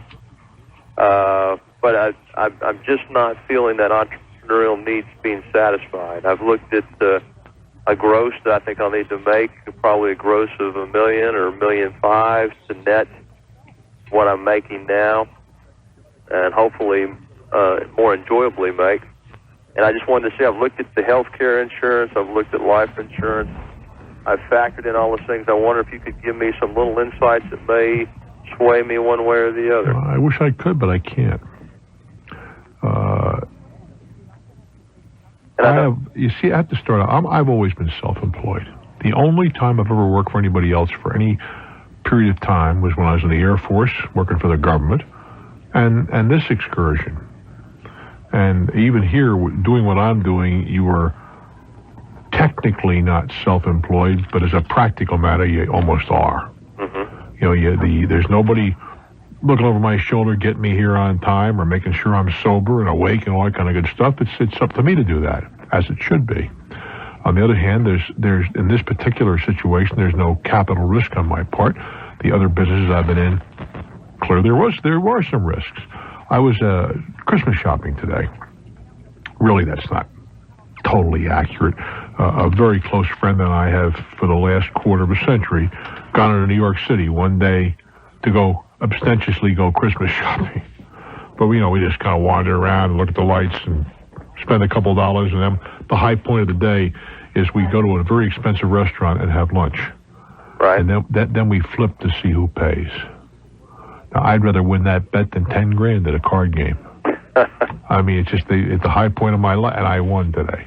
Right. I flipped the quarter into the air under the table. We'll let the napkin cover it. You very slowly pull the napkin away, the whole the drama and all that sort of thing. But we were talking on the way home, and I said, when did you get started? And he told me and so forth. And he said, I got out of the Air Force, and he was a bomber pilot. And he said, I started out, did nothing about this business, but I was good salesman. They put me in the territory, and I couldn't find anybody to work under me. I figured, well, then there must be a lot of money in this. And he said, my first deal was $750,000. He said, this is back in the early 50s. And he said, of that I netted $250,000. He said, I knew I was on the right track. But he took his shot, you see. Mm-hmm. He quit his job and took his shot. He did. Yeah, and he made it. But the point was, he's saying, I said, what do you attribute all this to, my friend? He said, I had a hell of a lot of good luck. A lot of good luck. And I said at the time, I've said this many times, I'd rather be lucky than skillful any time. But we were both talking about, we both worked past tense and continued to work 15, 18 hours a day. Right. So part of the luck I think that he had, in all fairness to him, was working his butt off. That's right. And I feel guilty on one hand that I have been lucky and fortunate and worked hard, and the hard work doesn't scare me to give up what I've accomplished. But on the other hand, I feel like I'm ready to take my shot, and if it doesn't make it, I shouldn't look so far on the downside and feel that I have some marketable skills. Well, if you've done it before, there's no reason you can't do it again. The saddest thing in the world for a guy like you to look back 25 years from now and say, if I only took that shot, where would I be today?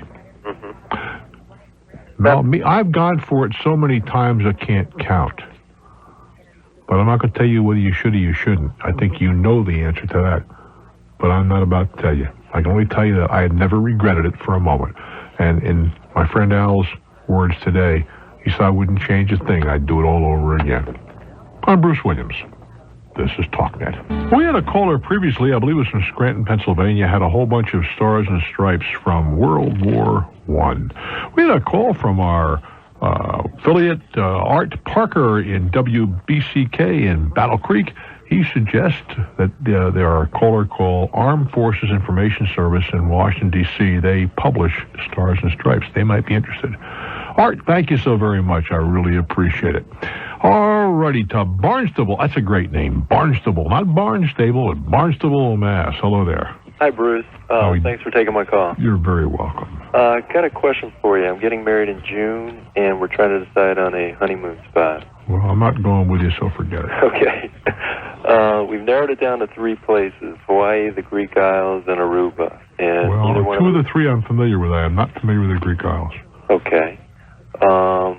Between Hawaii and Aruba, neither one of us have been to either of the 2. Well, given the fact that you're in Massachusetts, yeah, and other things being equal, I would go down to Aruba, which is very much closer. Hawaii's a wonderful place. Right. But it's one heck of a haul from where you are. 11 hours flight. And you're only going for a week. Now, is this a honeymoon, a real honeymoon, or is this a vacation?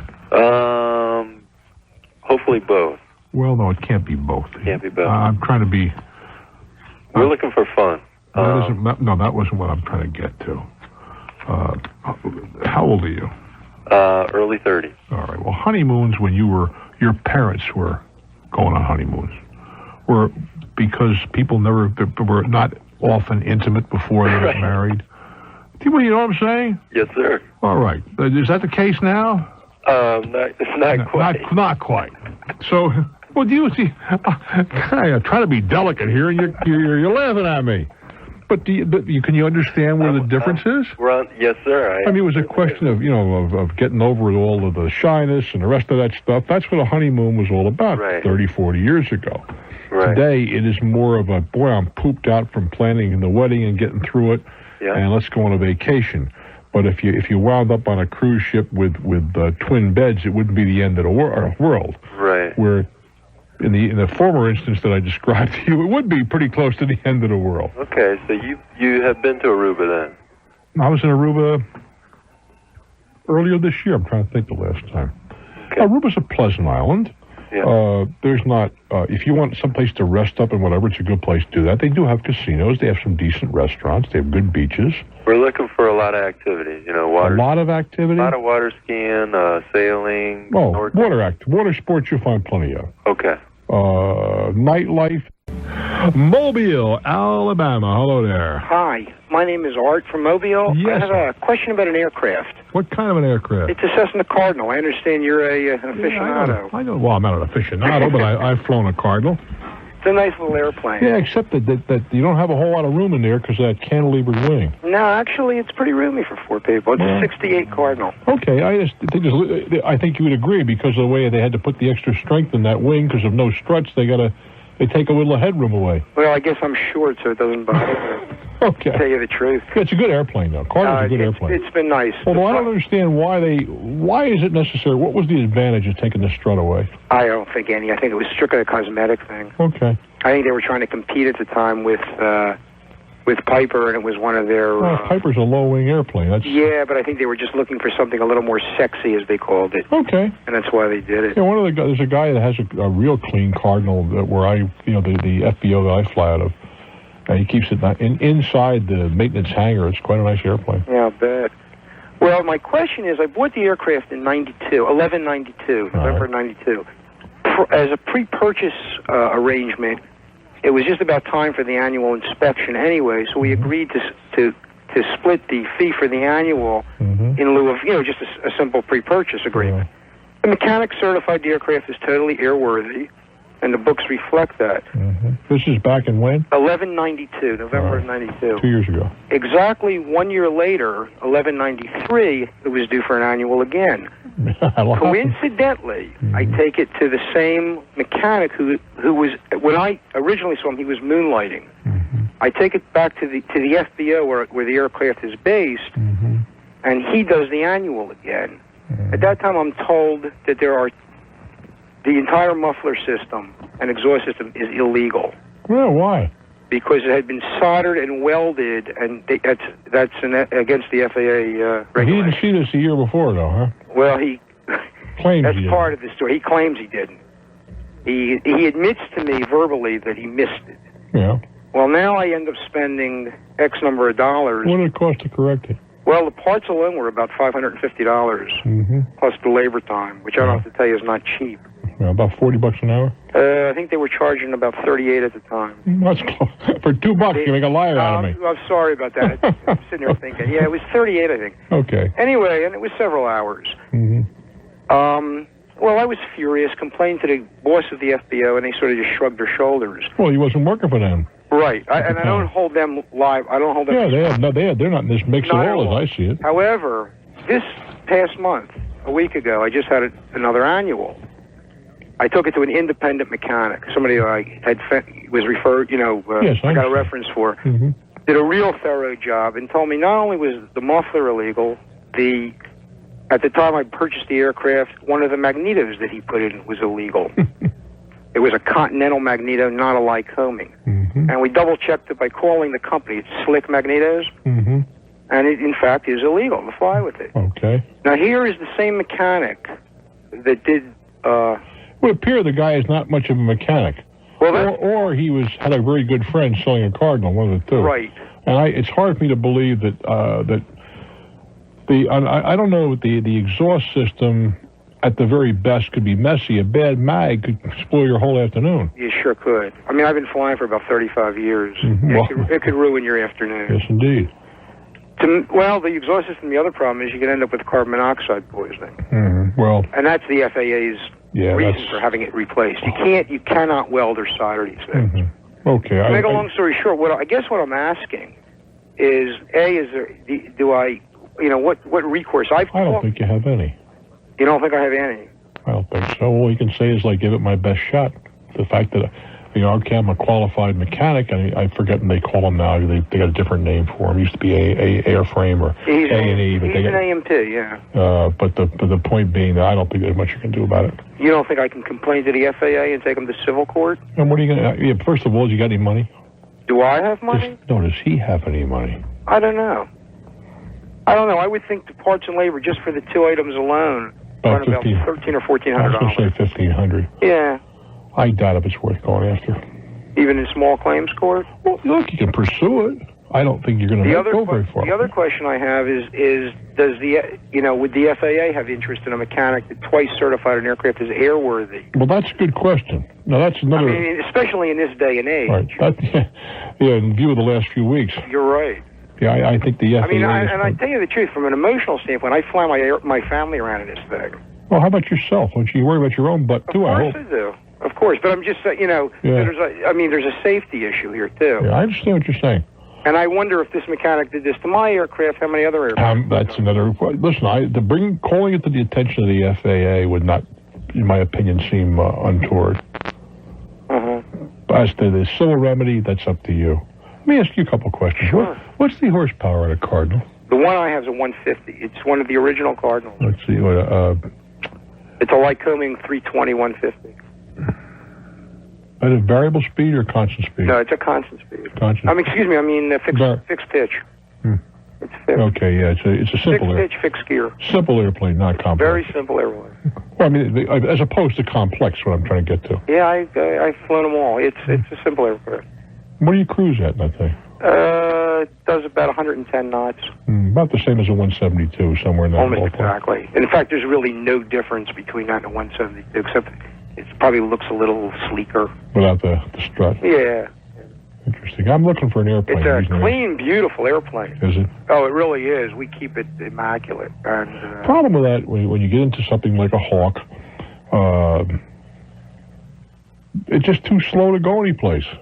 Well, I don't know. I've flown this thing all over the country. Have you really? I absolutely, and into Canada as well. I mean, it's just kind of.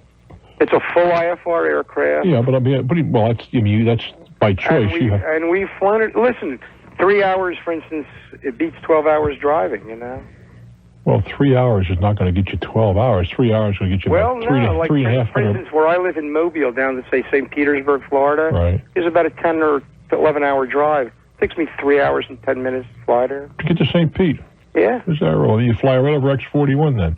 I think it's like Interstate 10. No, I'm talking about the FBO there at Tampa. Oh, I mean, Tampa we go Executive. to St. Pete Clearwater. I think it's Signature Air. Yeah, I know where you go. Yeah. I know exactly where you go. Yeah. Interesting. I've been kind of looking at something a little bit faster, a little bit bigger. Only because I get discouraged at those speeds. Well, the one nice thing, I had an Aztec prior to this. Oh, well, that's quite a motion. Yeah, Move down. I was using it for some charter work. Uh-huh. But, yeah, you're talking true 200 miles. Yeah, a good friend of mine has an Aztec. Wonderful airplane. Just cost you, an arm and a leg to maintain. Yeah, he has a 72 or 3. I had a 75, an E model. Uh-huh. Yeah, that's beautiful, wonderful airplane. But you're into now you get the twin, and you're talking a lot of dough. Oh, you're talking tremendous money. Yeah. And that's another story.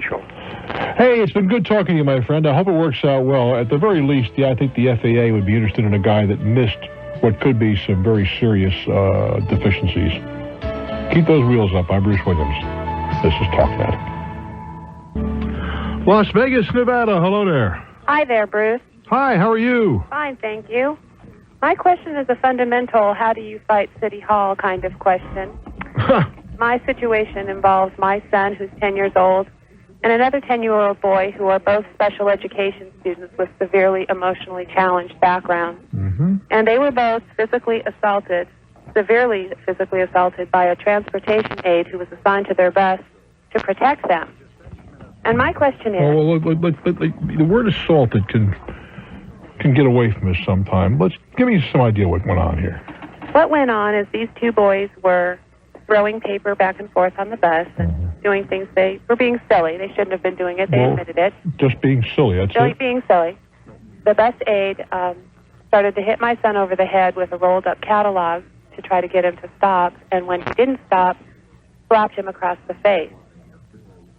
My son's friend said, hey, you can't hit my friend, and the aide turned on him, hit him repeatedly about the face and head, elbowed him in the ribs, pinned him down on the bus seat, stuck his knee in his crotch, and shoved a salivated piece of paper that was in his mouth into the boy's mouth to shut him up. Yeah. And so far, it doesn't sound like that there is any justification for this. Now, you say your youngsters are emotionally challenged. What does that mean? Let's get away from all of the politically correct. So I used to be a special ed teacher, so let's start with that. Okay. Get away from the politically. What's the problem with this kid? What the problem is with these kids is my son has a pervasive developmental disorder. What does that mean? His ability to control his emotions. It means the part of our brain, the chemical endorphins that are released when we control our emotions, is non-existent in him. How does this manifest itself? It manifests itself in erratic behavior. He will get overly stimulated or overly aggravated. Hyperactive. Not necessarily, but he cannot be a little bit happy about a present or a little bit unhappy that a toy broke. He goes to the extreme. So do they have him on a regular bus or a special bus? They have him on a special bus, and these aides are supposedly assigned to these buses to prevent any outbursts of occurrence. These are all children with severe emotional challenges. How many kids do they put on these buses? Generally about 8. Okay. It's a small bus, and there's a driver that's in charge of driving, obviously. Sure. And the aide is supposed to be on the bus to supervise the children. Now, what options does the aide have to you get a kid that's going off? What options does the aide have? Well, formally, his options are to give an oral or written citation. In other words, well, that's not going to. If some kid is throwing stuff around, that's not going to help very much. Well, that's my point, and that's why I discovered through this that these aides are not given any sort of management of assaultive behavior training, even though it's available in our county free of charge to school district employees. But what could they do? Well, there is a system out here called MANT, which is a management of assaultive behavior training system, which teaches... Well, yeah, or you've gone through the system. Okay, I'm on the bus. I've been through the system. Here's 2 kids beating the hell out of each other. What do I do? Well, if you have the proper training, you're taught how to read. I got the proper Tell me what I do. Seriously. Seriously, what you do? Yeah. Well, it would depend on the situation. Your goal would be to restrain the child. Forget the goal. I want to know specifically what one would do, because that would kind of, I think, lead us to what you could do, or what was proper, what was improper, how far you can go. Well, these kids weren't beating each other. They weren't even out of their seats. All they were doing was throwing paper. So this kind of intervention wouldn't even apply in this case. Okay. This kind of intervention, the kind of intervention that you're questioning me about, would apply in a case where children were violent. And the technique that you would use would be restrain them from behind, curtailing their arms, and holding them so that they could not cause injury to themselves or to you or to another person. But in this case, these kids were being silly. Sure, they shouldn't have been throwing paper airplanes on the bus. They know that, and I know that. But that doesn't warrant this kind of physical I abuse. don't disagree. But you see, if I were going to be the adjudicating this sort of thing, if I were counseling you, right, I'd say drop the vocabulary that you're using. Such as? All of the saying restraint from behind. You used a couple other terms. Emotionally challenged and whatever. It's like the kid is bald. He's follically challenged. If you're bald, you're bald. If you're not visually challenged, you are blind. If you're not hearing challenged, you're deaf. And we have all of these nice terms that are supposed to mask what is. I'm not suggesting that any of this behavior was appropriate, because clearly, from what you tell me, it was not. But I think that we have all these great little terms. And I know as a parent, it's very difficult for you. It has to be, because I've worked with parents. And I was very fortunate, I never had a child of my own, but I've worked with parents that, we're facing this, and it takes a special parent to handle this sort of thing. Yes, it does. But I do think that all of these terms that we have come up with are not only inappropriate, but I think they are counterproductive. In other words, we have all kinds of ways to say a kid was bad. The kid was bad. Yeah. We just had an airplane crack up the other day.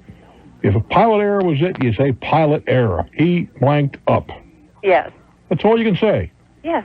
Not all the I think these catchy terms, which I think are inappropriate personally. Now, how do you file a complaint? Well, this is a public school, I would assume. Yes, it is. Well, then you talk to the school. Either the school board or the superintendent's office would be, or the transportation office, if you want to follow this thing up. Done that, tried that, been there. Well, what do they say? Well, initially, absolutely nothing. And through the course of the investigation, I discovered all these disturbing aspects, such as the fact that these people are not trained nor experienced, and this particular individual, in this case, has a criminal record. Well, what kind of a criminal record? Battery.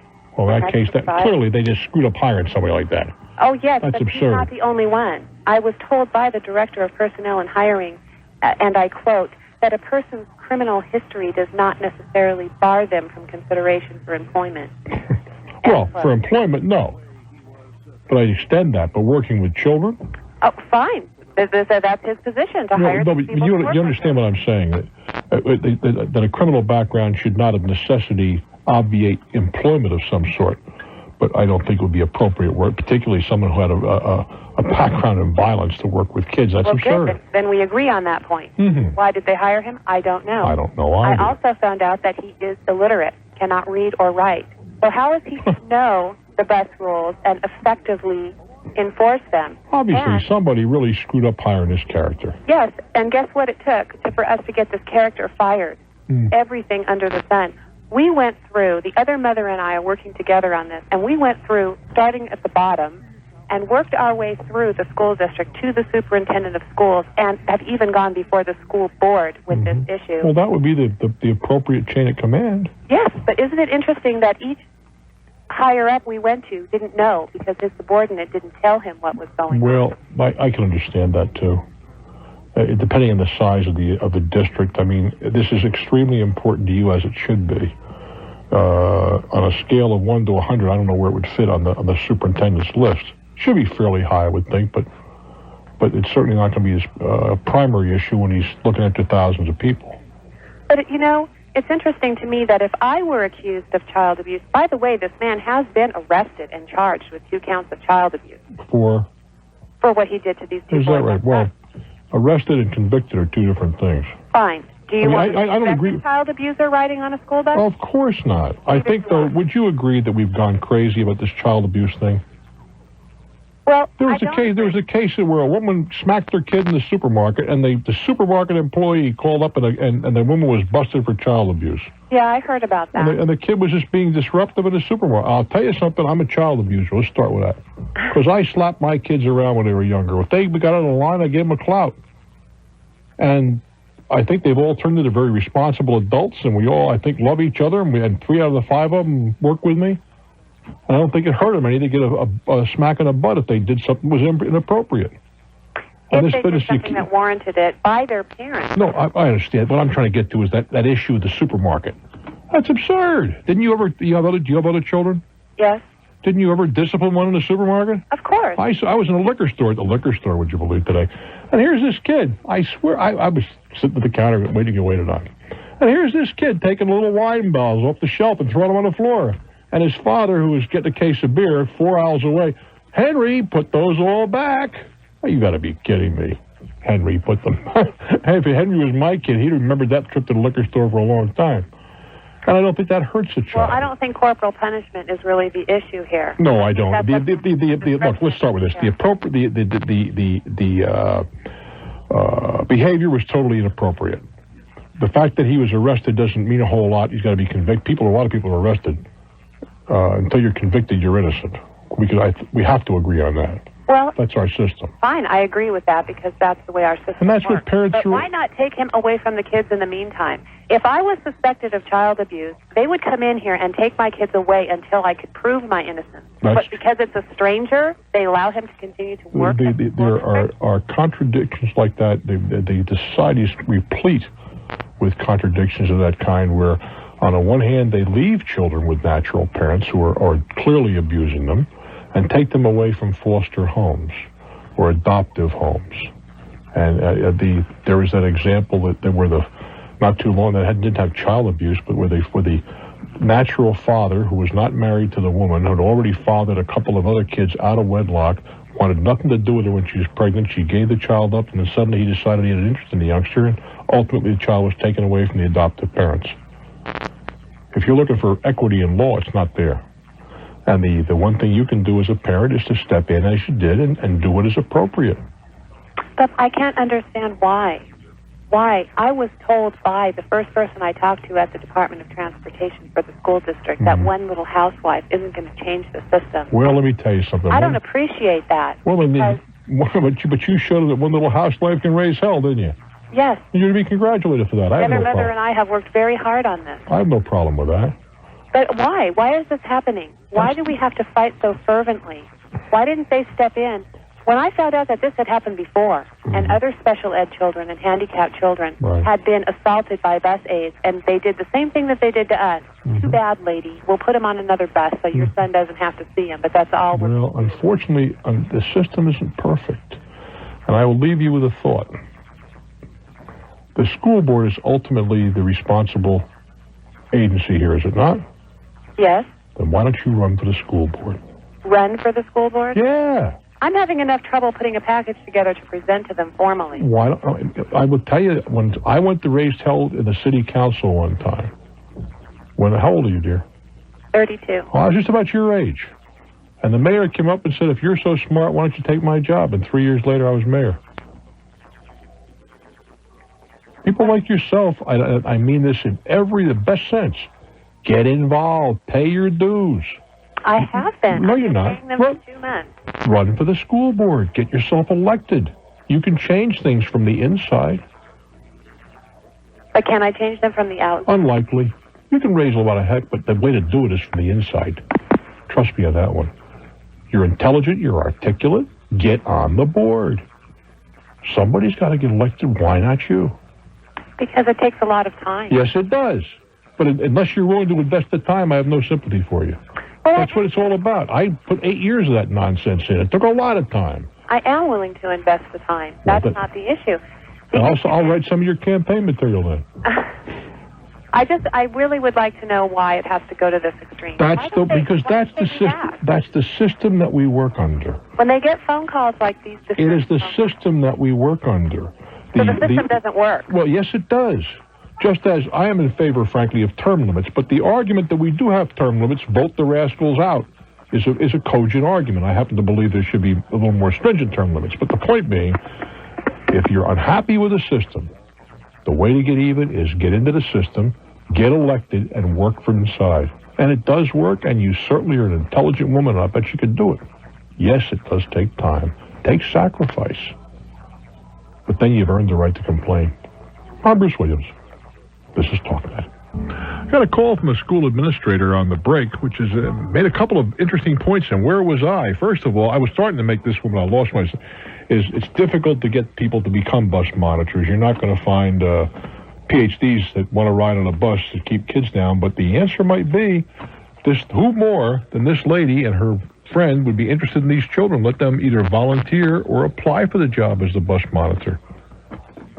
She and people like them. That's the answer to that one. But it's because it's awfully difficult to find that kind of an individual that just wants to ride around on a bus, sitting on kids. And, of course, the administrator also made the point that, what did the bus driver say about this? Because you only believe the kids, you're in a world of trouble. All righty, let me see. Where are we going? Indianapolis, Indiana. Hello there. Mr. Williams. It is I. I love your show and respect your opinion. Well, thank you, sir. As soon as I get off the phone here, I'm going to call and order the book Matthew had advertised in business for yourself because I have a $20,000 problem. What's up?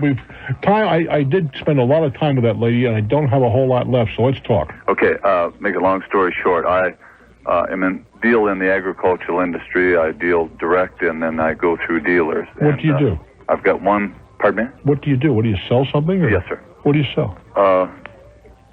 Generators. Okay. And last March, they had an ice storm down in Kentucky, and had several dealers from Tennessee and Kentucky come up and get these units from me. And one dealer in particular was getting units from me. Plus, we were running low on inventory. He was getting them from other dealers and told them to have me bill him, and he would take care of it. Well, at any rate, to have you bill him for the other dealers? No, he'd go get the equipment from the other dealers and just say, have myself bill this guy who took them from the other dealers. And I told him it was okay. But he was getting into me for quite a bit of money, and then he'd come up to get another load, and so I told him, no, you need to pay me some money. Normally I give him 30 days. What did he say? Pardon me? What did he say? Well, he brought a check up for $14,000 that trip. Was the check any good? Yeah. Okay. That one was. But I hadn't heard from him from March until about July, and it's always, I'll pay you. How much did he owe you now? How much is he into me now? Yeah. $20,000. Wow. He paid you the 14, he got 20 more out of you, huh? Yes. He paid me the 14, and he owes me $20,000. Lovely. Well, he owed me more than that, but he wrote me 5 checks in July, post-dated the checks for each month for 1/5 of the amount. Check 1 and check 2 went through. Check 3, 4, and 5 he stopped payment on. So the balance is still $20,000 right now? Yes, sir. Correct. Why did he stop payment? He says insufficient funds. At the time, they were in business back in March. Brother A and Brother B were in business together. In the meantime, Brother B goes up to Ohio and is a high-powered accountant up there for a big company. and his wife has a family background of... Right. Let me take a couple of seconds time out here because I am behind and we'll finish up here. Go ahead, sir. I'm Bruce Williams. This is Talknet. I'm chatting with a gentleman in Indianapolis, brought down with essentials, a guy who was buying some generators during the storms and the floods and whatever, and for whatever reason he's into them for $20,000 that he's just not paying. That's what the size of it, right? Yes, sir. Okay. And so I believe his brother, they were partners, two brothers were partners down in Kentucky, and then the other brother moved up to Ohio, and the checks kept coming out of Ohio. That sister-in-law was writing up there in Ohio, and so they're incorporated. Here recently got a letter from their attorney after we put a little pressure on them with my attorney, and they said back off. They're not personally held responsible for this. The corporation is trying to get an SBA loan or investors, or else they're going to have to go out of business. How can I get my money? I was told I might be able to perform a property search and... first of all, you have to get a judgment of some kind. Yeah. And then you go after the assets of the corporation, back off or not. They can, of course, immediately go into Chapter 11 and protect themselves so you can't get those assets. Okay. And they say they're not responsible. Did you ask for personal guarantees? Well, we sent the brother in Ohio a registered letter because that's where the checks were coming out. No. I'm talking about when the credit was extended. Did you ask for personal guarantees? No, sir, we didn't. In that case, you gave the attorney, it would appear to be correct, that you granted the credit to the corporation. The corporation dies, you're out. What do you mean by did we ask for personal guarantees? If somebody comes to you for credit. Yes, sir. And it's the XYZ company, you can say, yeah, but I want your personal guarantee, and you have to. It's a separate document where the officers of the corporation say, even if this corporation goes away, I will pay personally, and I pledge my own credit. That's what a personal guarantee is all about. In the absence of that, you may be very much on a hook. I wish I had better news for you. Hey, it's not easy, kids. But do give it your best shot. Try and do what's right, huh? I'm Bruce Williams. Keep in touch. You can have a balloon payment on a mortgage or a contract. I think it was a contract. Oh, yeah. It's been so long. I'm sure it was a contract. Yeah, but no. What I'm trying to get to, honey, is the property in their name or your name? It was in their name. Hold it. Take it easy. That makes, in all likelihood, that it was what's called a contract for deed. Yes, I think it was. Okay. And so we paid everything like we were supposed to. He quit sending the book, because he was taking care of it. We let him take care of it, the brother. Who's he? The brother of this, the son of this couple. You were making the payments to them, they in turn to the bank. And then it was into a bank. Theoretically. Yes. And so the old couple died. Then they got mad because we didn't turn over, not the balloon payment, but they wanted us to pay it another way then. What do you mean by that? They wanted us to go through a bank instead of the balloon payment, but what they wanted you to do was get a traditional mortgage and pay it off. Pay it off, yeah. Yeah. And the lawyer that we had said no. I don't know why, but we followed what our lawyer said. So then in the meantime, my husband died, and they still won't sign. We got a lawyer on it, and they won't answer the phone when he calls. He finally got into this one brother or the son that was taking care of it, and he said he would sign, and he did. Have you made all the payments? You're finished? Oh, gosh, that was so many years ago, yes. And they made the balloon payment? Yes, we did. But they haven't signed the property over to you? The one brother won't sign, and I was talking to a neighbor that's just not too far from us, and she says that they're bragging that they're holding the title. They said, we don't own it. They don't own it. We do because... No, wrong again. Pardon? They own it. They own it? Yeah, until they sign that title, they own it, yes. And then how about if we pay all the taxes, all these... It doesn't matter. They still own it. What you're going to have to do is get them into court. I see. To force this guy to sign. I don't know why your attorney isn't building a fire under him. What would you do? I would tell your attorney that he ought to take this matter to court to have a judge order that this thing be turned over to you in terms in consistent with the contract that existed. I see. And I'd get that done quick. We have told him to do anything there is to do it, but I guess we better tell him again. I would tell him if he can't do it, let's find somebody who can. Thank you, Bruce. That's a relief. It's not going to be easy, but it has to be done. Well, yes, we told him I didn't care what happened, just so they would make him do it. You got a guy on the other side that's just being nasty for no reason. Right. I wish you well, dear. I'm Bruce Williams. Hang in. This is Talknet. Bloomington, Indiana. It's your turn in my world. Hello Bruce. there. Yeah. How you doing? I'm just fine, thank you. I Just can't think believe I'm only talking to you. 9 days to Christmas. My goodness. You got your shopping done? Most of it, as a matter of fact. Good. Yeah, not all, but I'm sneaking up on it. For me, this is so incredibly early, it's not even worth talking about. Well, I got a question for you. What do you know about ambulance services? Well, what would you like to know? I know they have private services that you can buy. You can pay so much a year or whatever, and you don't have to pay if you have to use them. Okay. They're in one area where I maintain a home. All of the ambulance services are operated by volunteers. Okay.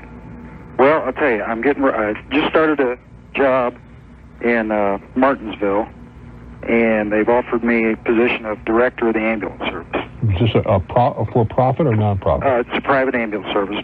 Okay. It's a full-time service. It's not run by volunteers. Right. I've been in management before, and I've been in the medical service for about 4 years, but I've never ran an ambulance service, and I just want to know. I mean, it's just a typical business like everything else. I want to know. I don't see why is it any different from any other enterprise? Well, that's right. It's not, but I've never just walked into a business like this, and they want me to take over, and I want to know. What would your responsibilities be? Hiring, firing, ordering supplies, taking care of maintenance, billing, things like that. Well, the last three items, I think, would seem to me are pretty pedestrian. I mean, it could be the same, and if you're running a dry goods store. Right. The first two would be a bit different. If I'm not mistaken, in most jurisdictions, the people who work on ambulances are required to be EMT technicians. Correct. And whatever credentials they must have and all that sort of good stuff. Correct. And I would suspect that there has to be some kind of a screening process. There may be referrals. I don't know how that would work. Okay. Well, my question is that they've only been in business for about 8 months, and I need to know what I should ask from them to find out, what the business has done. I mean, what? Well, right now, I don't know. First of all, are you out of work now? No. Why are you changing jobs? Well, I'm working at a temporary job as a security guard, and okay. I've been trying to get back into the EMS system.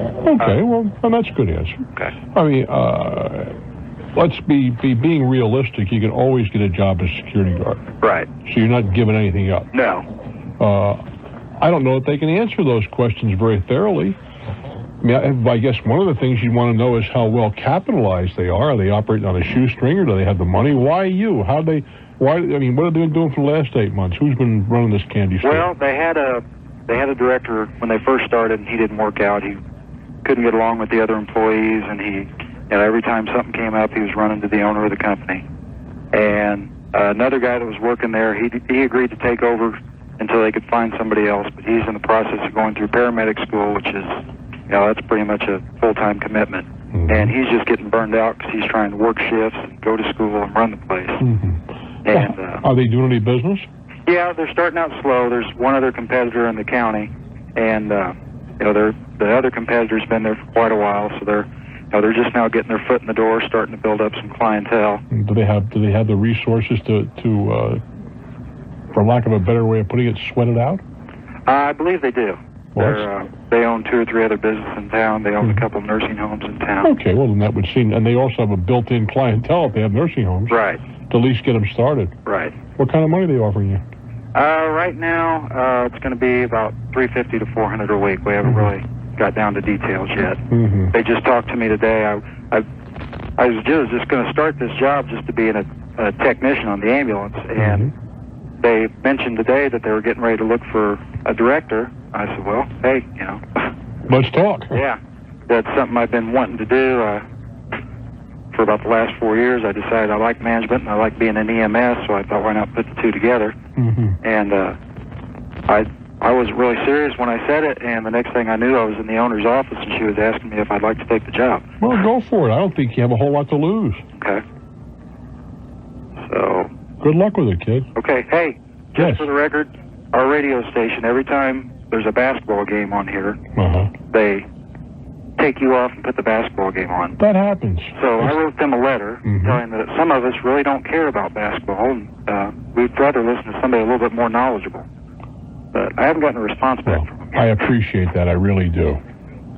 Yeah, this is a personal prejudice, but we are so oversportsed in this country.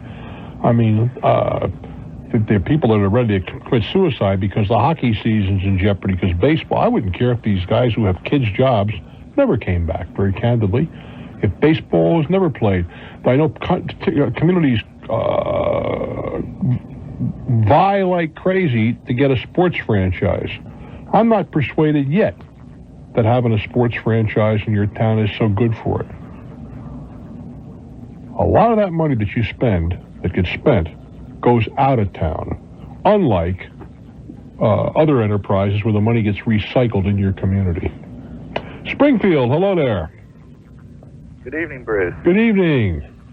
I'm having some trouble with an auto company. You mean a car, where you bought a car, you mean? Yes, What happened? Purchased a used vehicle from a local dealership. How used? 6 months old. Oh, almost a brand new car then. Yeah, it still has the remainder of the factory warranty on it. I would hope so. Yes. I believe it to have some type of an electrical charging problem. I took it back to the original dealership I purchased it from. They have put 3 alternators on it. It still has the same problem, so... How does the problem manifest itself?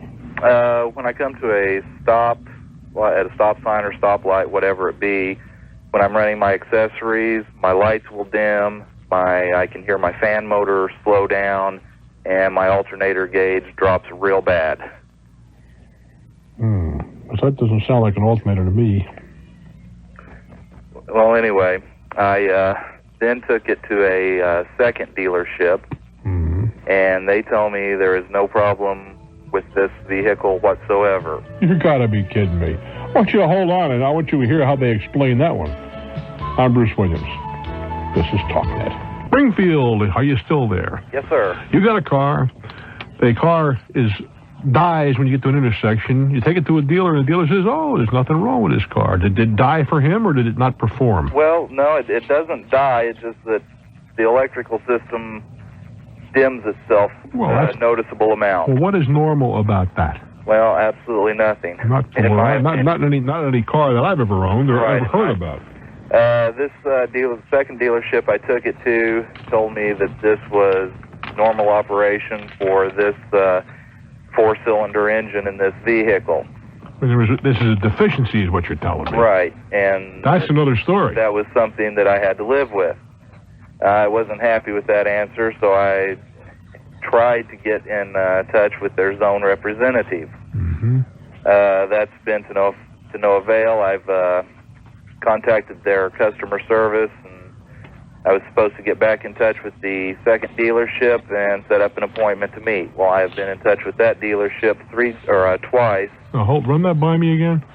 The customer service people for this automaker told me to get back in touch with the second dealership to set up an appointment with their zone representative.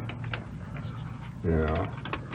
I contacted this dealership twice and have not been able to set up an appointment. Why is that? At one time, the first time I called, he was had gone home sick. The second time... Boy, there's a great excuse. Yeah, the second time, you'll love this one then, he was running late. I left word that when he showed up, he was to call me immediately, and he never did call me. What a hell of a way to run an airline, isn't it? Yeah.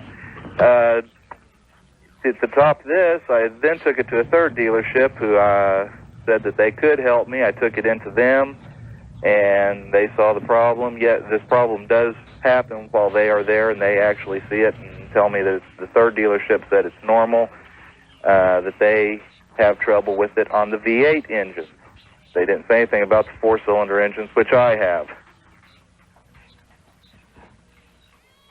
I'm waiting. Where do I go now? I'm not sure there's any place to go. It would appear that there's an inherent flaw in this particular model automobile. And I don't know where you go till somebody, the guy, usually it's well, sometimes it's done gratuitously. Somebody forces a recall to correct it. Now, what is the cause of this, or do you know? Is it? Hold on now. Is it because, for example, there's the alternator is just not big enough for the load? Is that a possibility? I took it to an independent mechanic this afternoon, who does most of my mechanic work on previous cars and my other car that I do have. He looked it over and said that it is a bad alternator. Just a bad alternator? He said at times that it is not putting out any charge, and that my vehicle is actually running off the battery. Why don't you put a new alternator on? At your expense. I was hoping it could be done under warranty. Well, it may be, but I put one on at my expense, then I go down and raise hell and say, you guys couldn't fix this thing. I took it to someone, and they put a new alternator on. Here's the old one. Okay. I have... See if that corrects the problem. And what I'm trying to get to is, if that... We're not talking about getting in there and changing something intrinsically where they could say the warranty get kicked away. I don't think. That was one of my concerns. If I did change it myself or have my mechanic they can always make that claim. Now, you do expose yourself to that. I think we can agree on that. Right. But nonetheless, given the fact that two people they've told you that it can't be done, it's normal, and so on and so forth, and clearly it's not something you're going to put up with. And equally, let's assume worst case scenario. What's an alternator worth? I believe this one runs $80 or $90. All right, so we're talking about a couple $100 at most. Right. Wouldn't you rather have the car running right? Yes, I would. All right, then so I'd have it. Then I'd go back and fight with them about it. Okay. Very well then. I wish you well, my friend. I do appreciate it. Take good care. Dealing with automobile companies can be one of life's more frustrating experiences. I think we're going to Richmond. Is that correct? Rochester. Well, it's close. They both begin with R. Hello there. Hi. Hello, baby. I got a question for you. Thanks for taking my call. You're very welcome. I purchased a carpet on 11/28, and the carpet was made into 3 area rugs that were bound. At that time, they were going to take the leftover pieces of material to carpet my stairs. And I was quoted a rough estimate, but a man was supposed to come out and estimate. Well, he did, and he came out and he gave me an estimate, and it was way over what I had expected to pay. So I called back the company, and I said, this isn't going to work. So we worked back and forth to come up with a deal that we could go with. And to make a long story short, we agreed upon a price, and when I went in, he tried to charge me more plus tax, which is not what we agreed to on the telephone. Well, first of all, he's not charging you tax. Right, but hold it. He's not charging you tax. He's collecting tax. There's a big difference. Do you understand what I'm saying? Yeah. He doesn't have any choice. If the amount of money is another story, but any tax that is sales tax, I would think we're talking about here, right, is not his fault. Can't blame that on him. Blame that on the politicians. Okay, but what if he quotes me a price with tax, and then when I get there, he tells me it's plus tax? Well, I can't tell you that. Well, okay. And ordinarily, in not every state, here we go with the different states. Mm-hmm. Most states, it's improper to do that. To quote your price with tax? Tax included, that's right. And there's a reason for that. Suppose, for the sake of discussion, now we're not talking about your carpet, whatever, clearly in this instance, all right? Mm-hmm. But suppose that you had a 6% sales tax in a given state, right? Mm-hmm. And suppose you were selling an item for a dime, right? Mm-hmm. All right, if you included the tax in the 10-cent item, be 10 plus 1 is 11, is that correct? Mm-hmm. So if they rang up 10 of those in the cash register, it would be $10 for $1 for the item and 10 cents for the tax, wouldn't there? Mm-hmm. But really, in point in fact, how much should the tax be? For a dollar item? Yeah. No, or 10 cent items, how much should the tax be? 6 cents. That's right. But if you went 10 cents plus a penny and rung it up 10 times, they would have over-collected the tax by 60%, you see, which probably would wind up in the merchant's pocket, not the state's coffers.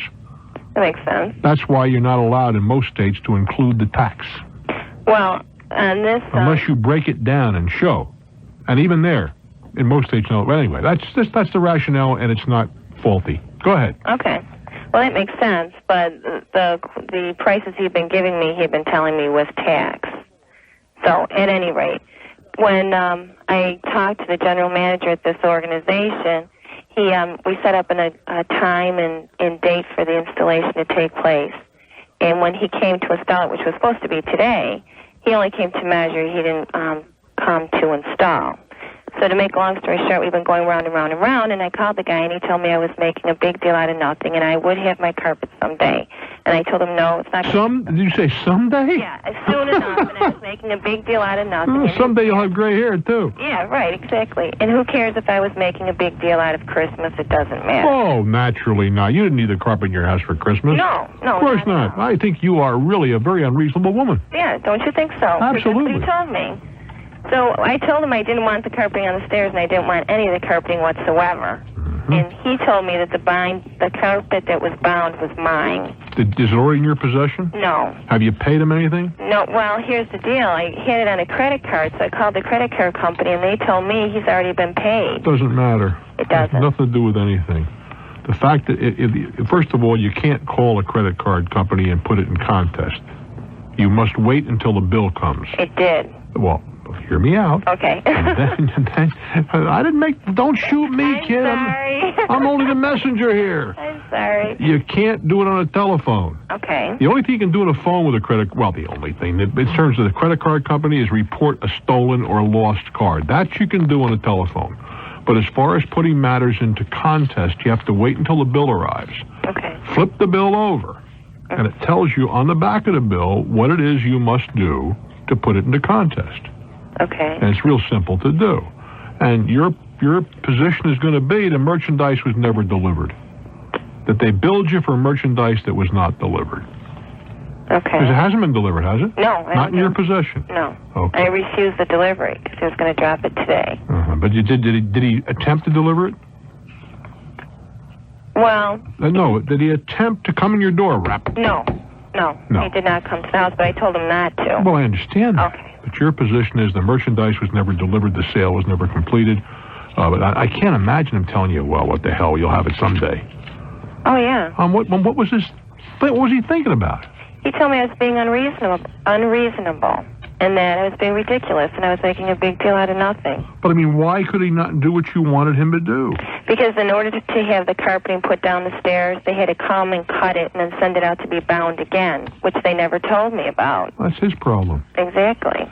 You know, I keep telling merchants that in our businesses, and we have, as you know, I'm in several, if we make a mistake, it's past the ketchup. We eat it.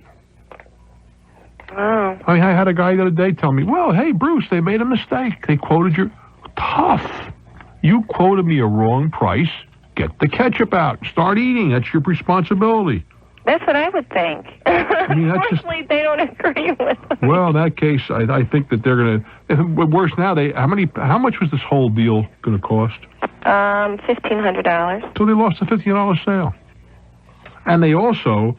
Every time you're talking with your friends for the next 6 months and the word carpet comes into the conversation, and you'll get it in the conversation as much as you can. Right. Guess who we're going to talk about?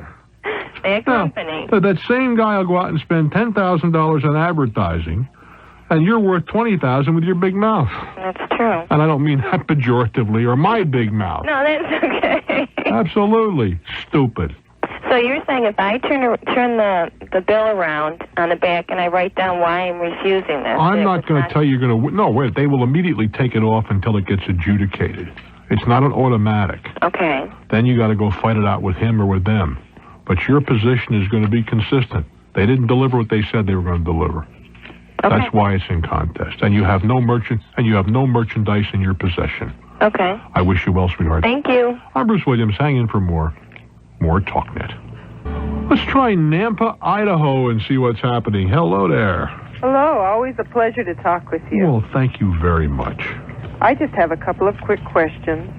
I'm getting ready to go to Hawaii in February. Oh, you really? Hawaii. What islands are you visiting? I'm just going to Oahu. I'm taking my mother and sister. It's going to be an all-gals trip. Oh, girls' night out for a week, huh? And that's right. All right. So you want to get fixed up with some guys, is that it? No, I'm happily married. Very happily. Well, I don't want to hear about that. I mean, we're just trying to... Listen, the old man's in Idaho, you're in Hawaii. Well, what can I say? Well, if I was single, you would be my perfect man. Uh-oh. Anyway, I've been talking with the travel agencies, and I'm finding that airfare is quite reasonable, and it's the hotel prices that are sky high. Well, there's a limited number of hotels in Hawaii, and you're going in a very nice time of the year when a lot of people want to escape the kind of weather you're trying to run away from in Idaho. Well, you're right. That's the way it is. But I was wondering, I've heard you talk several times, and not specifically am I asking about Hawaii with this question. Yes. But I've heard you say several times that you seldom pay the asking price for a hotel. Well, that's true, except in a high season. For example, as we speak, right now, you couldn't beg, borrow, or steal a hotel room in New York City. Why is that? Well, because it's Christmas season. Everybody's in for the lights and the holidays and the rest of it. Okay. And people book months in advance. Okay. If you went to Oshkosh, Wisconsin in the summertime when they're having the big air show, I mean, you can be the Duke of Windsor, you're not going to get a place to stay.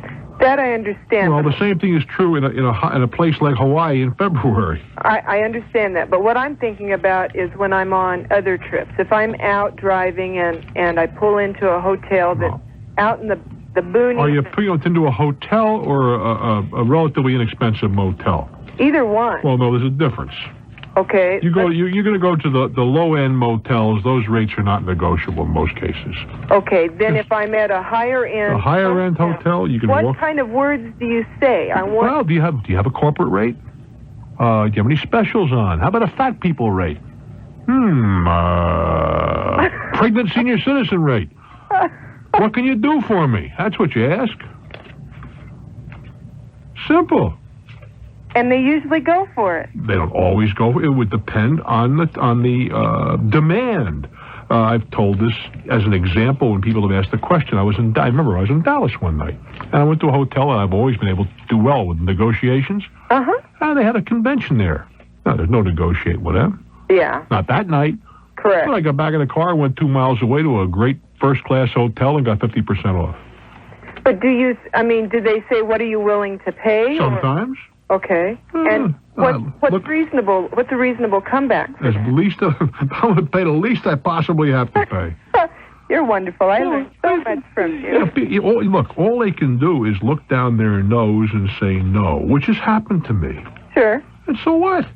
I'm not asking for a love affair. I'm just asking for a deal. And if I don't get what I want there, go somewhere else. I'm going to try it. But the full rate is called the rack rate. And almost no one pays rack, except under certain special circumstances. As I said, in New York City this weekend, I was reading some stuff, and I talked to, I had one of our affiliates called me and say, could you get me a room? I'm not in New York anymore, but I said, usually I could help you out, but I don't think I can pull any strings for this one. Yeah. Because, right now, that it's like if there's a major political convention, the Democrats or Republicans are picking their next president, right? Right. You try and get a room anywhere in the area. It ain't going to happen. So, in other words, with me going to Hawaii, I basically have to go through a travel agent. Well, I wouldn't want to go there without a reservation. I understand. Not at this time of the year. I've gone to resorts, and I've been okay, but I wouldn't recommend it to my friends. Yeah. Okay. I wish you well, sweetheart. Have a great trip. Thanks. I'm Bruce Williams. Hang in. This is Talknet. Rochester, NY, it's your turn. Thanks, Bruce. About the last 3 years, I've been accumulating some gold and silver bullion coins. And I just went over my records from the last year of what I've been doing, and I discovered I did something very stupid about a year ago. What did you do that was so stupid? Well, what I did was I overpaid pretty much for a bag of silver that I bought. When you say overpaid, what do you mean? Was it by mistake or you just bought high? Yeah, no, I by mistake. What happened was I have an invoice where I bought a bag of silver and some gold coins. No, hold on. We talking about junk? Yeah, junk. Right. Okay. Yeah, $1,000. Yeah, I understand. Bag of junk. And the price should have been in the neighborhood of like about $3,800 at the time. Well, lo and behold, as I look at the invoice, I paid $4,800 for that bag of silver. It should have been how much? About 30. It should have been $3,800. So was it arithmetical error or what? It was in there. Yeah, he wrote down $4,800. Now, it's my fault. I didn't discover it. What he did was he totaled the invoice, and I did not check it. Okay, and I paid him, the correct price for the gold on there, but I did not pay the. No, very quickly. Have you talked to him about it? No, I haven't. Talk to him. I just discovered about 2 days ago. This is a reputable dealer. I mean, somebody that's in business. Yeah. Okay. Now I deal with 2 or 3 people, and I have to admit, of all the 3 people I dealt with, if it was any of the other 2, I think it would be no problem. But this guy is difficult. Well. He's difficult, and I just want to know. I am definitely going to go into him to talk to him, but do I have? If he poo-poos it, am I out? Am I like? Well, you say poo-poos it. Well, you have to be a little more specific. I don't know what he'll say. He might say, well, he might say, well, the price of silver was that. Well, he could say that very easily. Yeah. Well, I have a dated invoice, and I know for sure it wasn't because. Well, that isn't. No, it's what you're telling me that the price should have been thus and such. Right. And he could say that no. Listen, I was getting a lot more for that. But I think if you were to go to small claims court, he would have to substantiate that he was selling to other people at that price. Right. And I think that might be kind of hard to do. Yeah. But hopefully he's a gentleman, and I had a guy the other day. Right. It was our fault. Same thing. We paid for an invoice. We got 2 shipments, and the one invoice, everything was included, and the subsequent shipment, they billed us again, and stupidly we paid. But the guy said, hey, don't worry about it. I'll cut you a check today. Hopefully this guy will be of course, that was the same day, not a year later. Good luck, guy. I'm Bruce Williams.